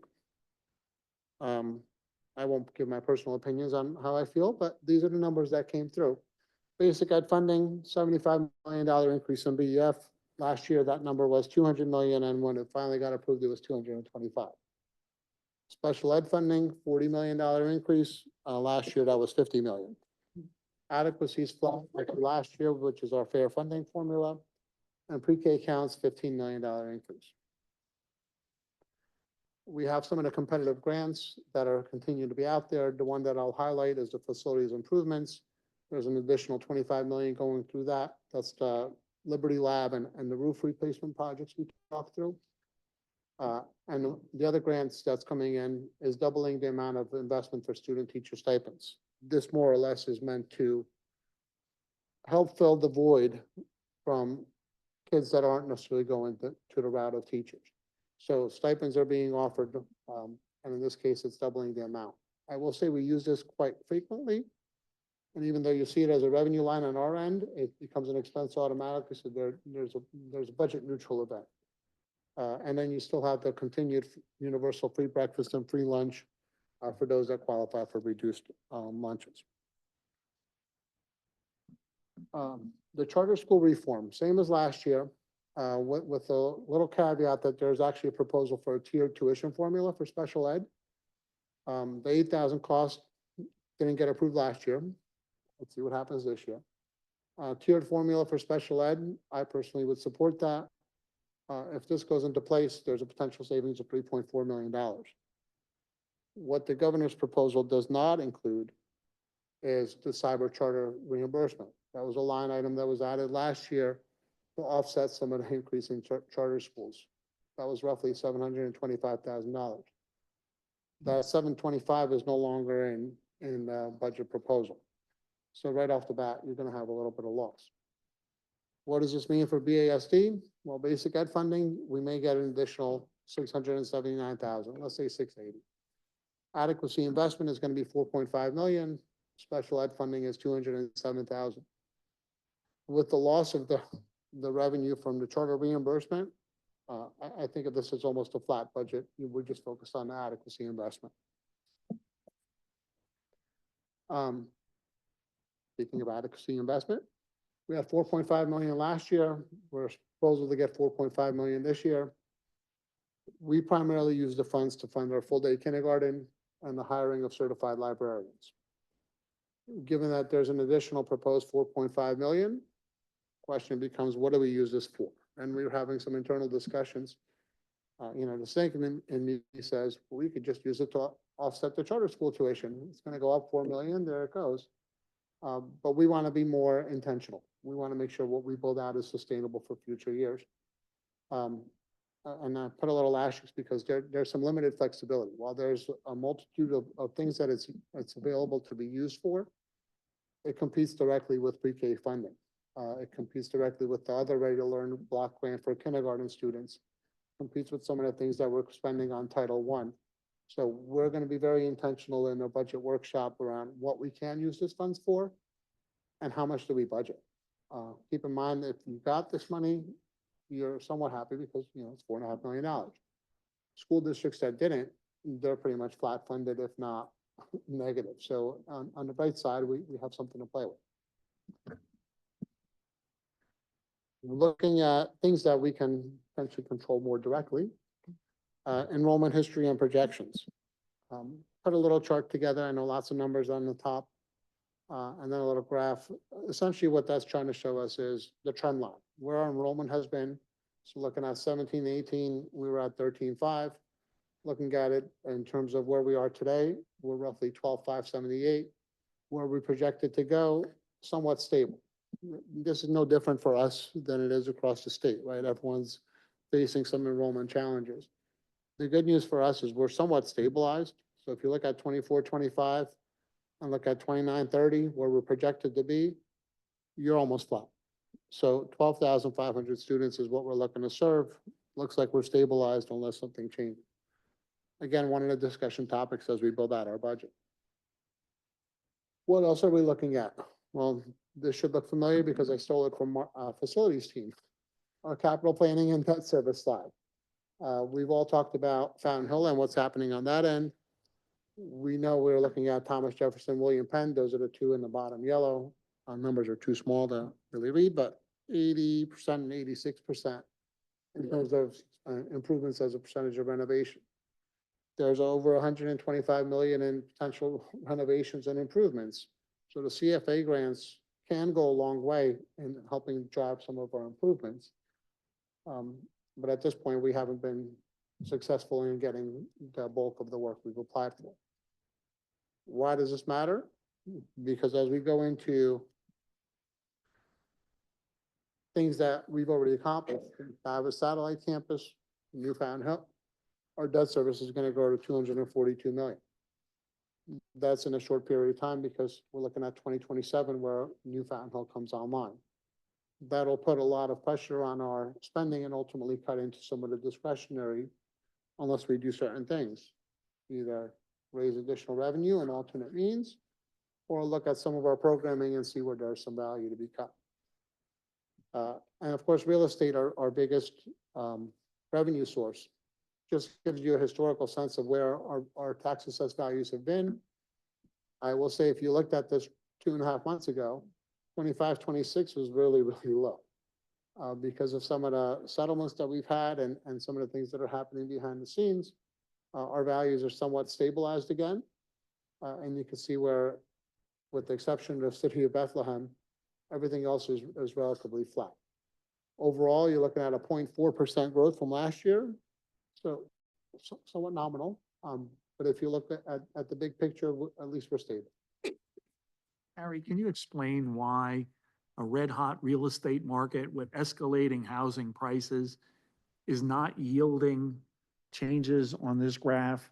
In other words, the question I ask you is every year, how comes we're not getting more money out of this big real estate boom that's going on in Bethlehem right now? Well, I guess it's two-part answer. One would be, just because you have a hot market value doesn't necessarily change your assessed value. And so even though there's lots and lots of good real estate out there and things are probably going into bidding wars, unless the district or one of the other taxing authorities intervenes, the assessed value stays exactly the same. We probably have examples where the assessed value hasn't changed in 30, 40, 50 years. Market values since at that point have gone through the roof. The other factor that goes in here is the CLR, the common level ratio. That's published by the state as a way to equate what your assessed value and market value correlation could be. I won't say, at times we get assessment appeals that are simply based on the CLR. And so the taxpayer is saying, you know what, you could raise my value, but use the new CLR and therefore the assessed value will go down. So we do increase the market share or the market value, but the assessed value yields a negative and therefore, you know, they got a higher valuation, but the assessment went down. And those factors, unfortunately, we can't control, and we're not going to fight every assessment appeal. That's the answer I get every time, and I think I understand.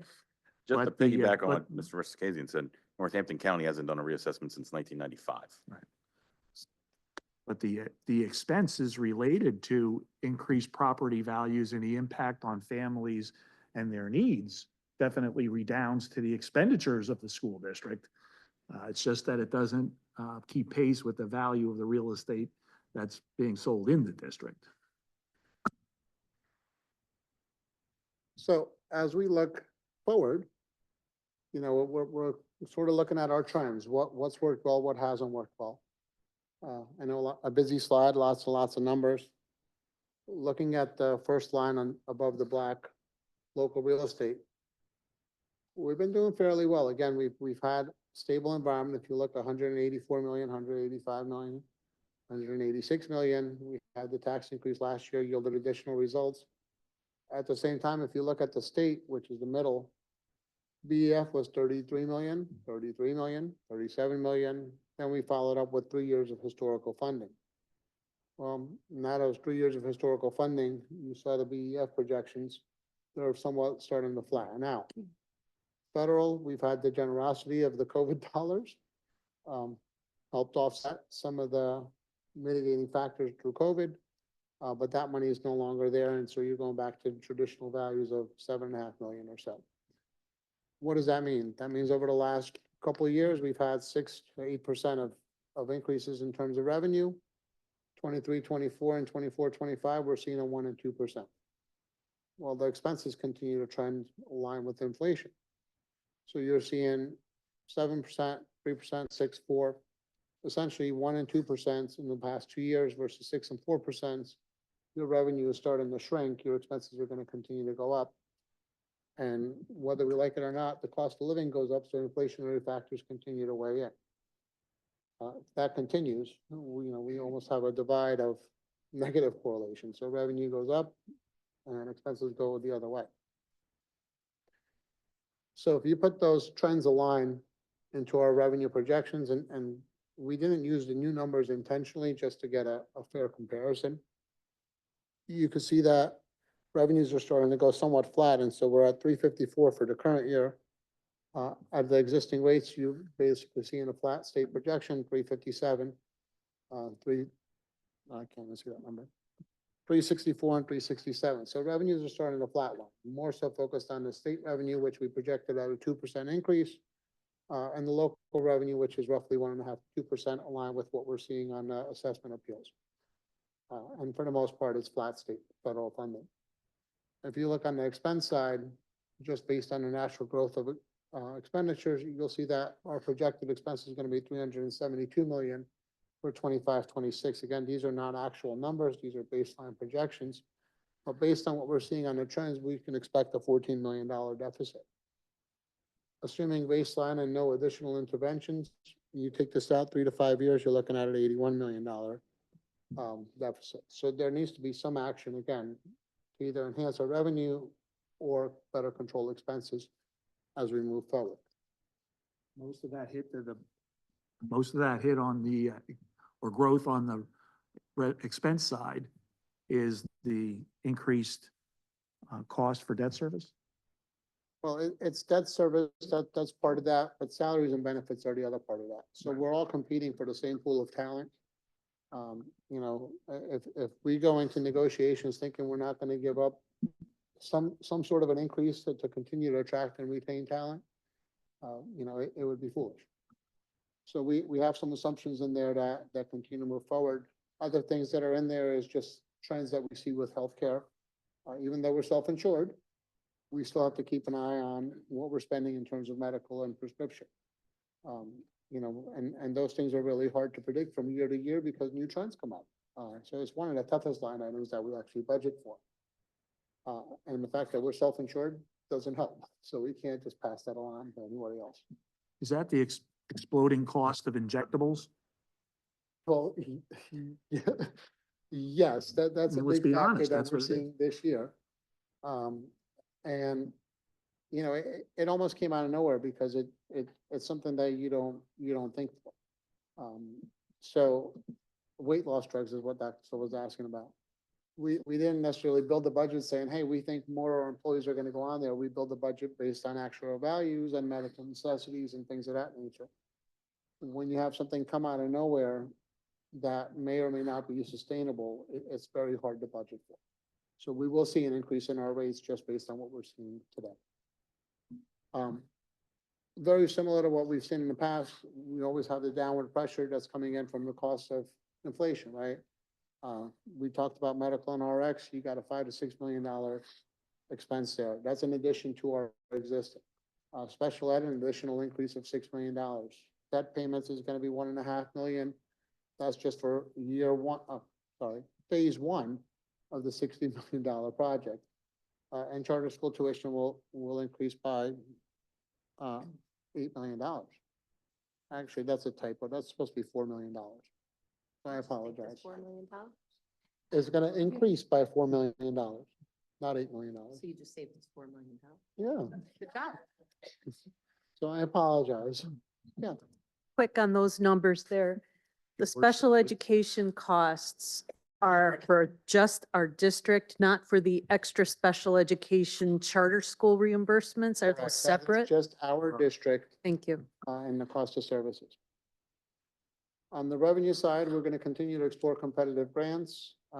We're hopeful for the adequacy funding, which will be up to $4.5 million. And of course, we keep in mind the value of the mill, which happens to be $4.5 million. So if the state adequacy funding comes through, we essentially got a mill of revenue. So lots of things to consider. It's not all doom and gloom, but things that we factor into as we go into the budget cycle. So we'll continue to have internal discussions with cabinet. We'll continue to chop away at our expenses. But now we have at least a starting point for the state side. We have a starting point for where we need to be in the next year or so. And we're using our long-term projections to come up with strategies to handle our collective bargaining. Next steps will be at budget workshop at the end of March. And the next finance committee will review some of the district priorities. Yeah. I want to thank Harry for his forecasting because we've already started those conversations and discussions within the executive cabinet as far as the requests for the next school year. Obviously, there are some headwinds in terms of inflation, costs of our wages and collective bargaining agreements, especially as it relates to healthcare costs, our increased debt service. Okay, those are challenges. There are some investments from the state of Pennsylvania that are being helpful with the adequacy. We weren't imagining it that we were underfunded as far as the adequacy payments, and there's still, as you can see, if the state lived up to its constitutional requirements to fully fund the schools, that deficit would shrink dramatically to being in line. So that lends itself to the numbers, the accuracy of those state numbers and our budgeting district numbers. But I do anticipate that this year will be a little bit more challenging than the previous years. But as we've done in the past, we'll bring you all the choices and all the options and all the rationales that go with it. But there are definitely challenges. Dr. White, you had a question? Detailed question about the purchase of the extension campus for Babbitts. Bethlehem School District took on that expense. Is there some kind of reimbursement in the future from the joint model that we can anticipate? That's all part of the MOU. So the cost of borrowing plus all the operating expenses from things like lights, heat, anything that we pay out, taxes, will be all reimbursed or credited to us when the MOUs are finalized. Okay, and I think it's important for us to note that it's not just our debt. It's going to come back to us because we actually took advantage of an opportunity to save us millions in the long run. We'll still get some of that back. Right. Thank you. Any other questions, comments? Mr. Lozey? Just two brief ones. On slide 21, when we went over the numbers of students, the enrollment projections, those numbers, do you know how they compare to the number of children? So those are, if I understand that slide correctly, those are the numbers, projected numbers of kids that are enrolled in our school. What does that look like compared to kids that would be within our catchment? What's the second part within our line? Within the BASD catchment, so kids in school versus total kids in the area. I don't know. Charter school enrollment's pretty level. That's really what I'm getting at. So my guess is it's pretty level. Okay, Catholic school, private school enrollment has not sizably increased either as charter, so that means it must be overall. yes, okay. Yeah, That- charter enrollment is relatively flat and has been for the past 3 to 4 years. Okay, It's so, a mix of students that really we're starting to see a shift. Mix being general ed versus special ed. okay. And then, so some of these projections are looking like, although we're seeing a lot of folks moving in, which anecdotally makes sense. You're seeing a lot of folks moving in, but not a lot of people with children. Which, in some ways kind of benefits us because they still don't have to pay taxes. So, whatever.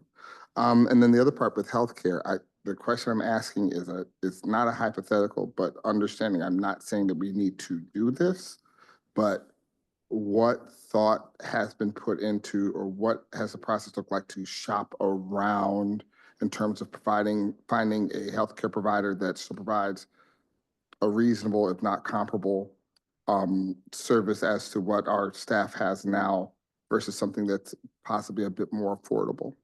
Well, some of that would have to be part of collective bargaining. But realistically, we have a lot of flexibility with our healthcare plan because we're self-insured. You could implement additional controls without the fixed fee. So you're going to have some good years and some bad years. This just might be one of those bad years where you didn't see an expense coming. But at the same time, if you look at prior years, we were actually working really well. So we were in a positive, meaning if you were to shop for an equivalency premium, you'd be paying somewhere around 1,600 to 1,800. Our self-insurance rate was around 1,300. So we were saving roughly $300 a month per member per month. That adds up significant savings. If you looked at that same data today, you're losing about $600 per member per month. that's only in the first half. So you're gonna have some good years, some bad years. At the end of the day, you just gotta try to balance it out.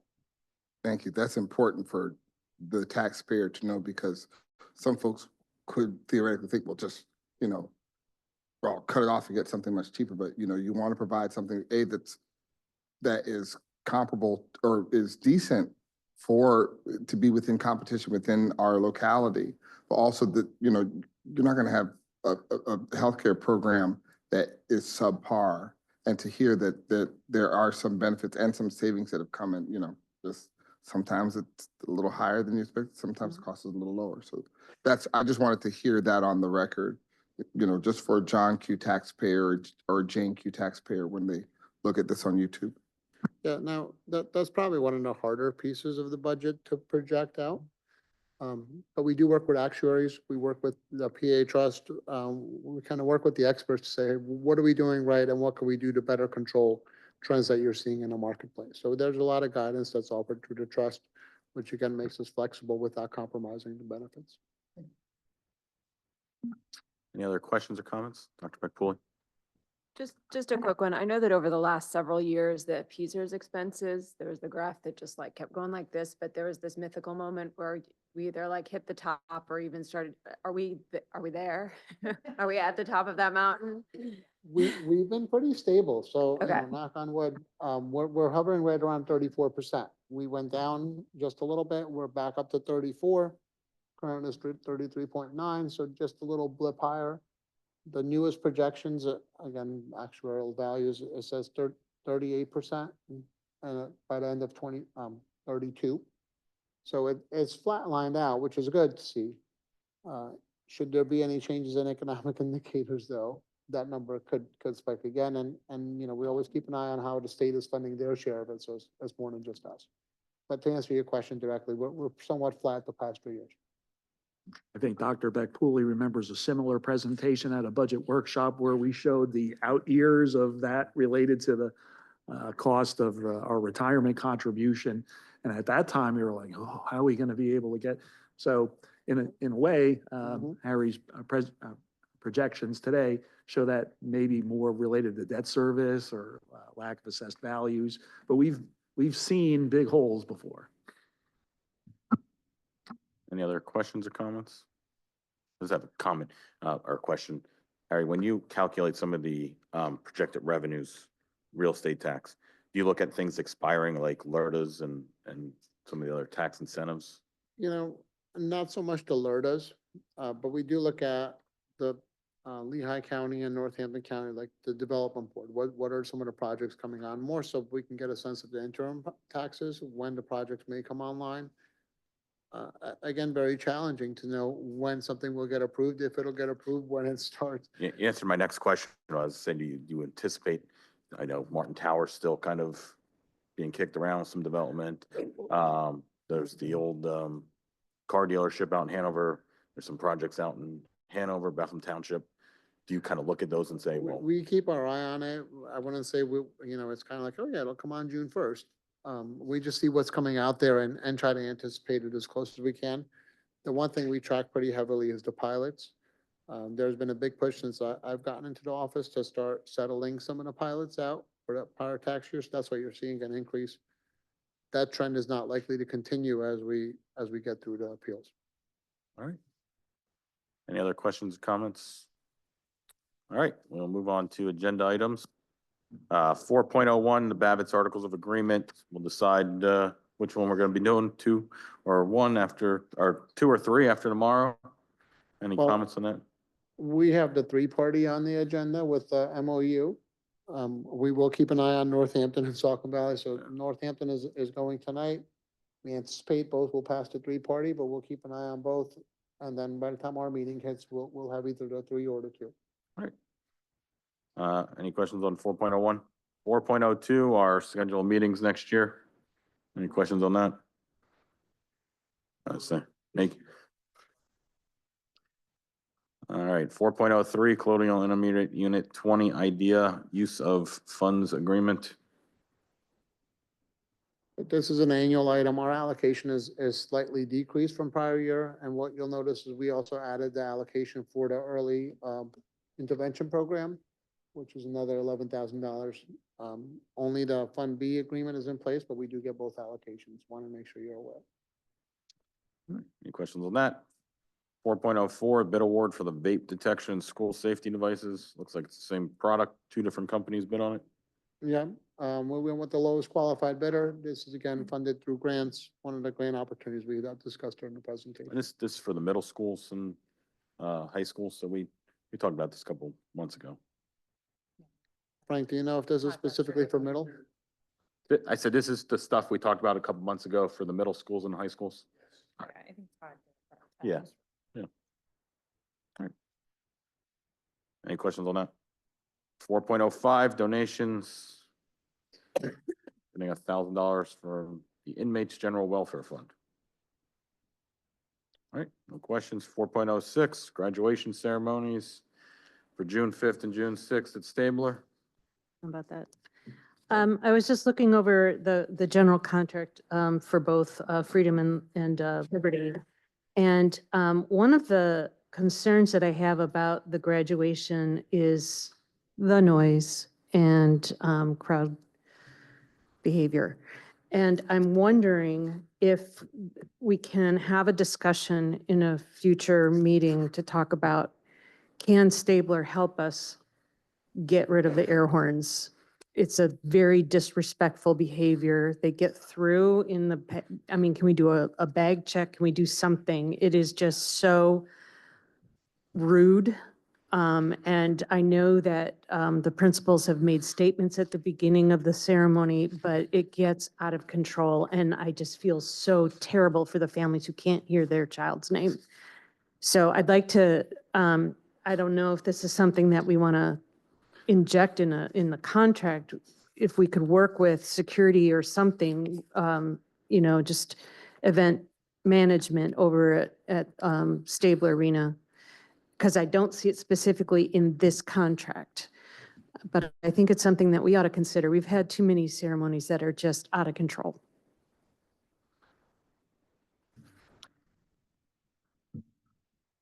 We could have discussions and conversations with Lehigh's management of their venue.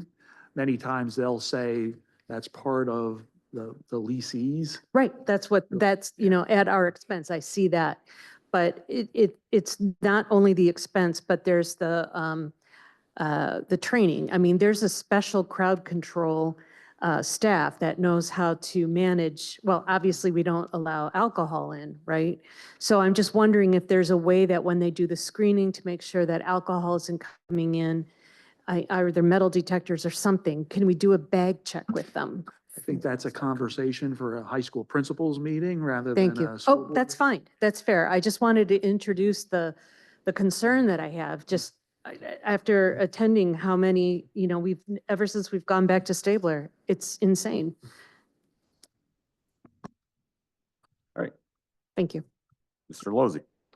And looking at the contracts, just from a fiscal standpoint, any major increase over the years in terms of either school's quoted price? No. Okay, thank you. All right, any other questions on 4.06, comments? 4.07, Pennsylvania Training and Technical Assistance Network, Speech Language Pathologist Grant. This is the second student. So we had one last month. Now we've been awarded a second student. We're just bringing it to you. 4.08, the transfer of funds to the Capital Projects Fund. Polling places. Oh, did I skip one? No. No. Mine has as 4.10. Interesting. What's your house? I see it. I see. It's not mine. I verify from my phone. Oh, yeah. All right, Mine they're is also. flipped on mine. How could that be? Go by the screen. Regardless. I'll go by the screens. 4.08 polling locations. Any changes on the polling No, locations from the I know past? items with all our polling locations, 2 in Lehigh County and all the rest in Northampton. All right. Then we are on to transfer of funds. Oh. So a couple months ago, we had the transfer of funds that essentially replaced we paid the interest earned on ESSER dollars. When we did the final reconciliation, we recognized that some of the expenses were paid out of Fund 10 instead of the Capital Reserve Fund, which we had set up for the majority of the funds. This is just getting your approval, more so for compliance purposes than anything else. To transfer the funds out of the Capital Project Fund, which is a special fund that we had set aside, back to the general fund, and ultimately to close out that account. Any questions on that? All right, moving on to 4.10, tuition rates for childcare 2025, 2026. We had the discussion earlier. Any questions?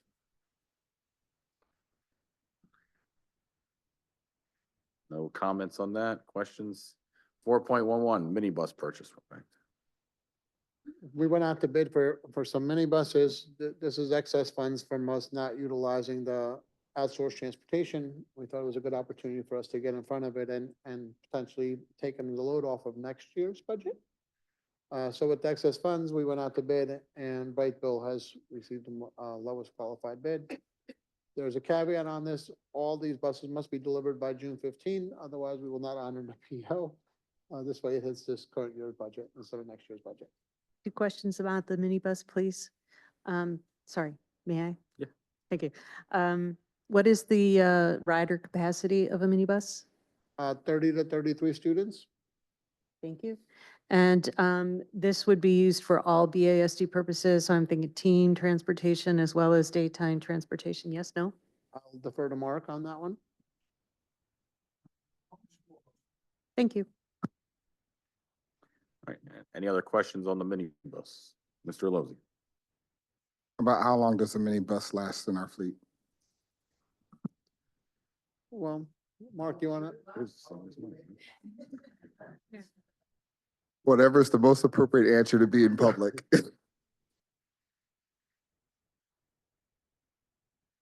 We try to maximize the value.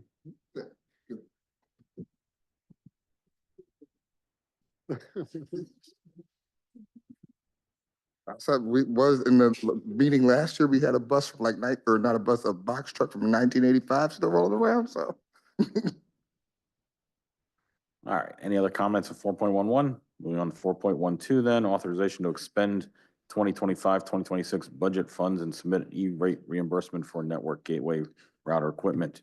And then we can just do 4.13 and 4.14. They're all pretty much the same. Any comments on those? All right, 4.15, Colonial Intermediate Unit 20, contract for service agreement with RWAN Internet and DDoS. Comments on that? And then the final one is 4.16, Neighborhood Health Centers with the Lehigh Valley Community Partner Agreement. Comments, questions on that? All right, all those will be listed for the February 24th meeting, meeting next week. Moving on, number 5, public comment, courtesy of the floor. Mr. Antalix.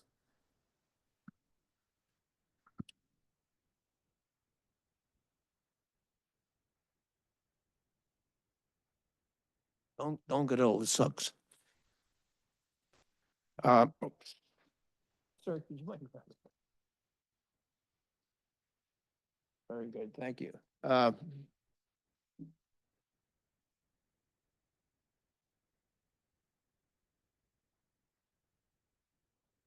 Stephen Antalik, 77 Ridge.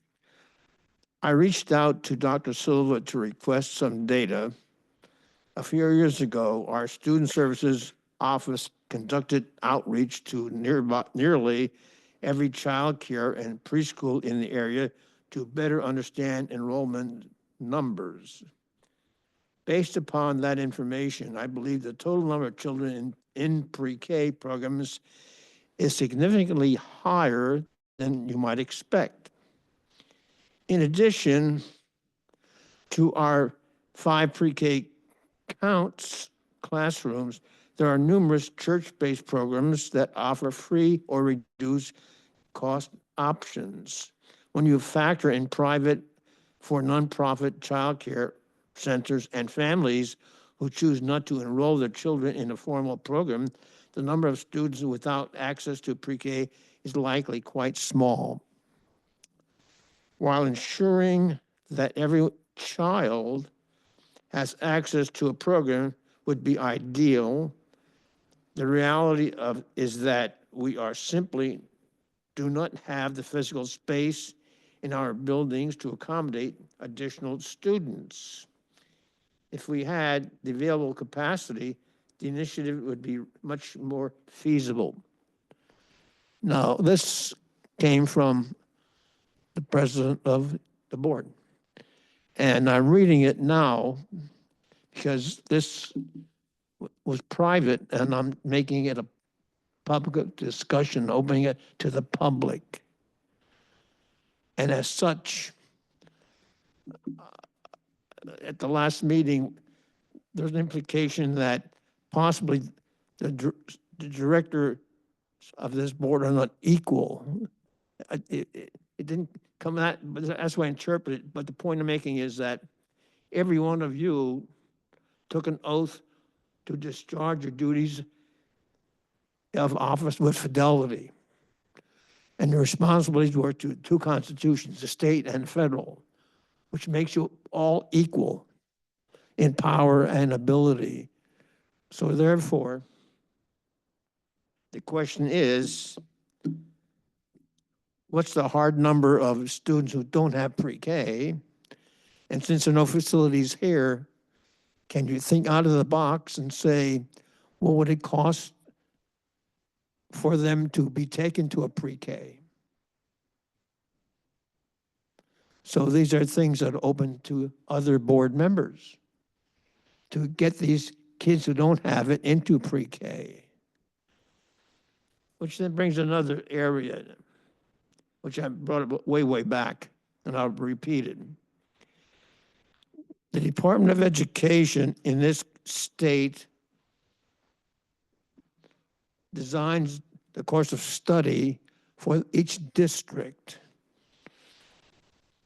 And they give them mandates, which must be followed, mandates. And they are very clear. But there are a number of other activities that are allowed in each district, which are not mandated. And they come under the heading of extracurricular activities. And a lot of the discussion tonight was on that type of activity. So the general question is this: be nice study to see what percent of the budget is actually based upon expenditures on mandates versus cost of extracurricular.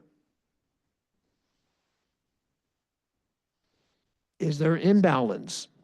Is it significant? If so, what does that mean to the mission of the district? So if the children who don't have pre-K and they are approached and said their parent is told, we will pay for the pre-K and pick them up, that would solve the problem. But the point is, there are numbers that we don't know and numbers that should be known. Very simple question. What are mandates versus extracurricular? Extracurriculars are not condoned by the state, but they're allowed by the state. So when you spend millions of dollars on turf, these are extracurricular, or electronic billboards, extracurricular, not necessary.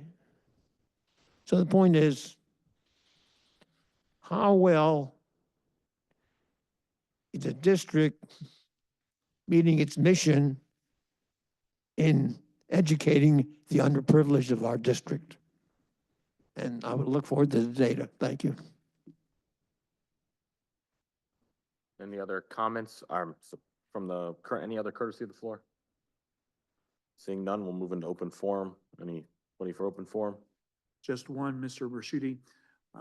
We received the application for Pennsylvania Property Tax and Rent Rebate Program coming up is now available. So it applies to senior citizens or citizens receiving SSI benefits. And one nice thing about this rebate is last year it received a cost of living adjustment to it after going through, I think, 12 years of it just being a flat fee.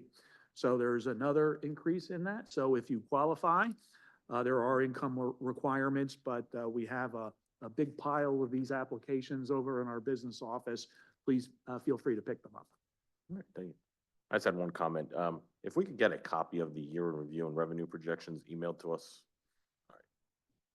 Thanks. Anybody else for open forum? Seeing none, we'll adjourn for a minute or two to reset.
We spend a lot of time. She's the one that really inherited where I just felt so off. Yeah.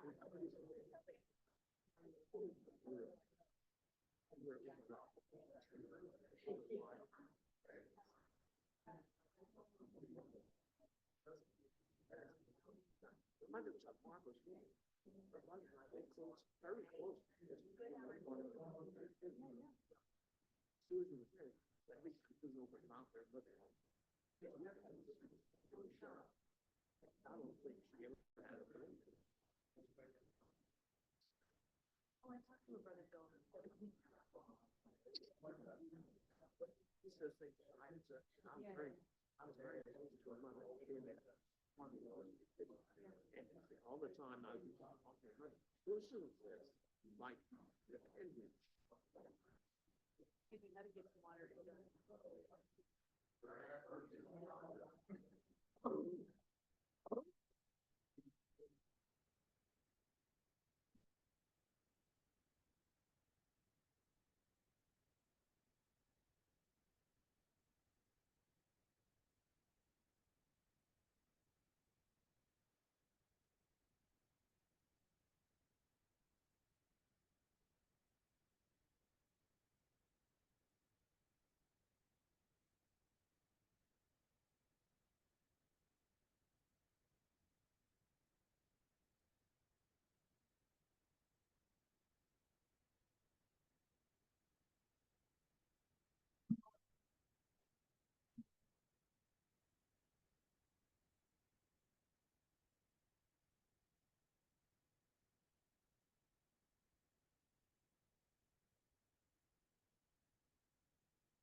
Madam Chair. All right, we got a 30-second. Oh, I've never had this before. This is so fun. Yeah, I do. This is exciting. Power.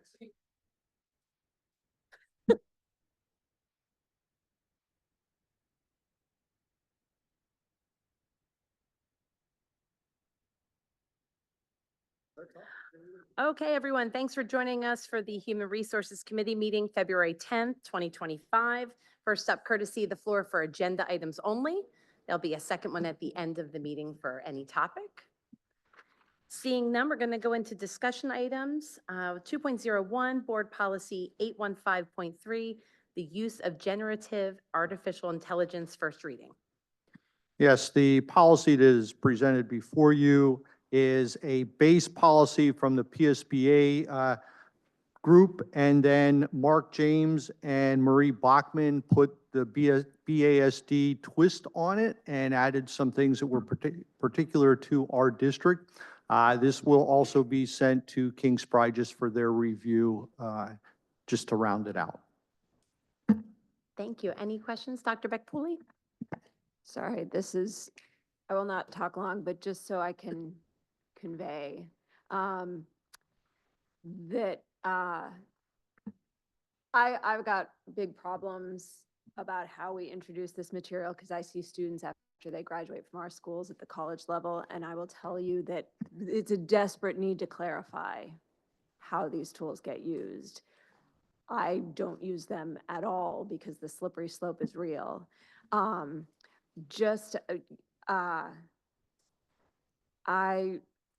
When it comes to, there's a section in here about academic integrity. Sorry, just trying to pull this up. When it comes to academic integrity or treating these things as a source, I would just suggest we tread very carefully. Because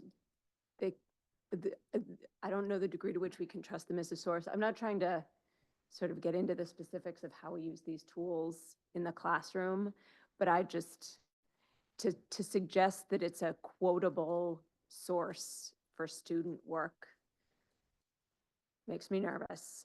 At the same time, to not convey that this is not student work and to pass it off as your own is a serious infraction. So there's something in there. Anyway, I just have real concerns about this. Thank you. Mrs. Levy? Oh, I'm sorry. Dr. Shively? No, I was just going to echo that. This may come from the larger issue that students don't always understand what constitutes sort of appropriate use of sources. I mean, so it's part of a larger sort of curricular issue or educational issue, but I see it too. It's pretty devastating at the tertiary level, I have to say. I would agree with both sets of comments, and under the policy where it goes and lists students and staff shall receive training and be exposed to appropriately cite that we would need to put procedures behind those specifically to address what you're talking about, Dr. Beck-Pooley and Dr. Beck. Correct. If it's a way to find a source that you're going to cite, awesome. You don't want to be citing generative AI in a paper because who knows what it will have run into, and you're not necessarily conveying that might have been some sort of crazy fever dream the computer had. So just how we handle this is really important because as we're seeing students who did not have this kind of support, and yet these things have exploded, and it's serious. Mrs. Levy? Say, I'll let pass it on. Okay. Dr. White? Okay, my bigger concerns about generative AI and their tools beyond the literacy and the resource documentation is being media literate in knowing that something was generated using AI. And, especially when we're talking about quotations or news sources or segments of video, I'm very concerned that with just what AI has been doing with how we absorb information and are exposed to news and information, I want to make sure that when we're talking about AI, we're actually not just the use, but the consumption of that. And it's not addressed in this at all. And that concerns me too, because that's another can of worms that, we already don't have a discerning public when it comes to, Facebook posts and, chaos and all that. We really need to be able to understand the impacts. Yeah, I think that's covered in part of it where it says staff and students should critically evaluate content produced by generative AI Yeah. for potential biases and inaccuracies and understand the importance of cross-referencing with trusted resources. But that's the issue. Yeah. I mean, it is beyond, I mean, what analyses tools are we using for our critical analysis? There's more than just the tools that we know now. And, you know, I'm not saying I'm some CSI analyst or anything like that, but, you know, understanding IP addresses or understanding the background, I would hope that the district would investigate the tools themselves that help us develop our critical analysis. That's what I'm saying is missing. And again, policies are meant to be general to extent, and then your administrative regulations fine tune all of those items. Because this is ever changing, so the administrative regulations allow you to change it as things are updated without having 3 readings. Okay, I'm gonna put on my librarian lenses because we've been looking at this as far as information literacy, AI literacy, and digital literacy. And so I do think it's important that we teach students how to use AI because they're gonna use it regardless.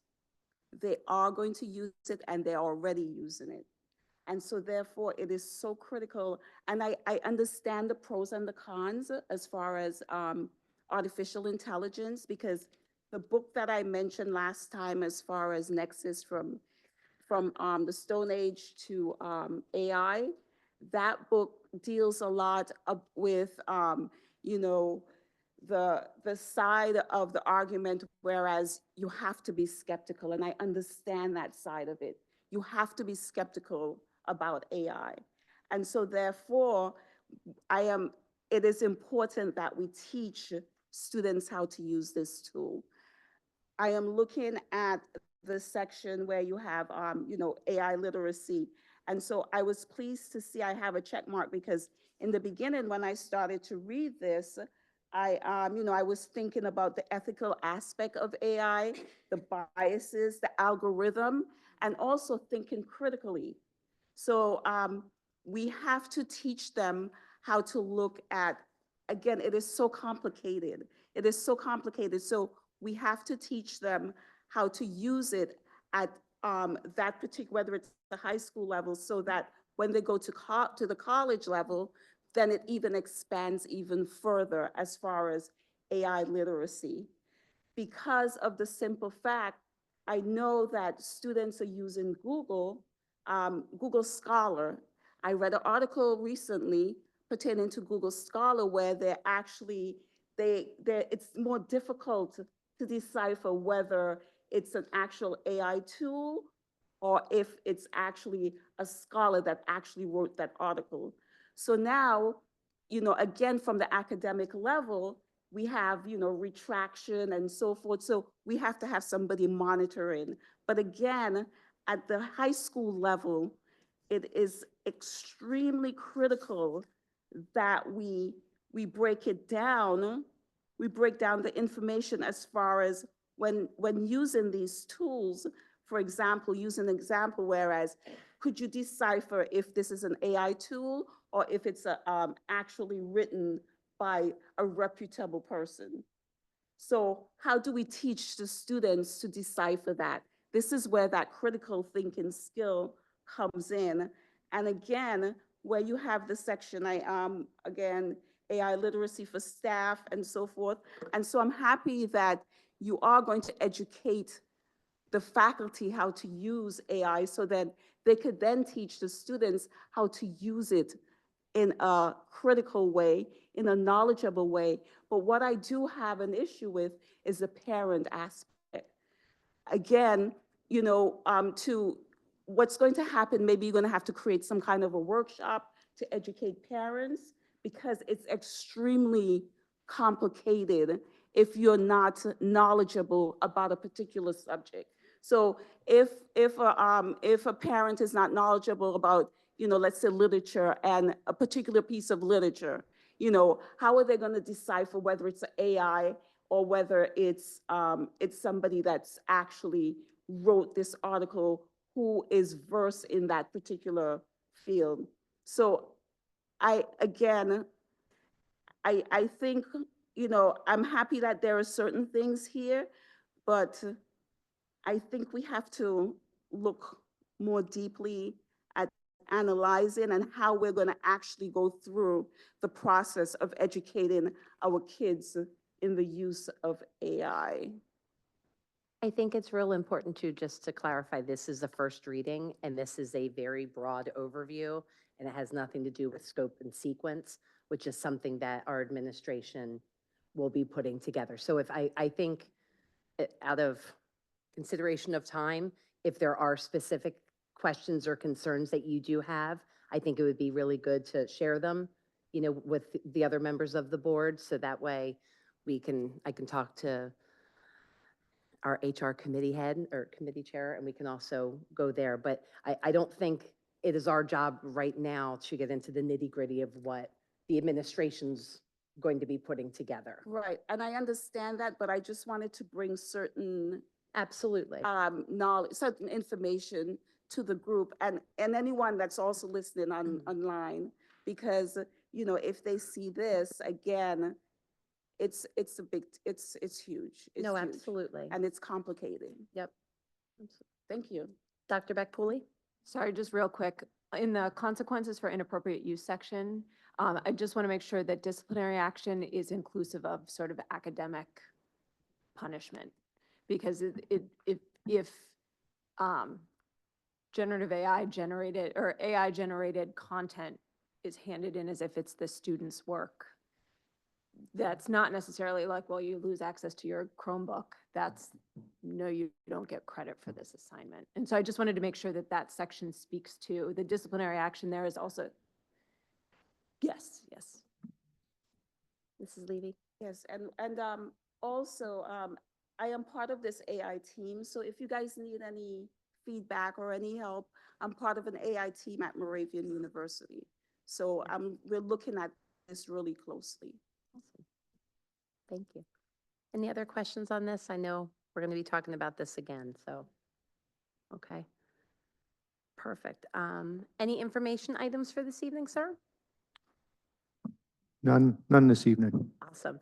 Okay, so we have 2 agenda items for the February 24th, 2025 regular board meeting.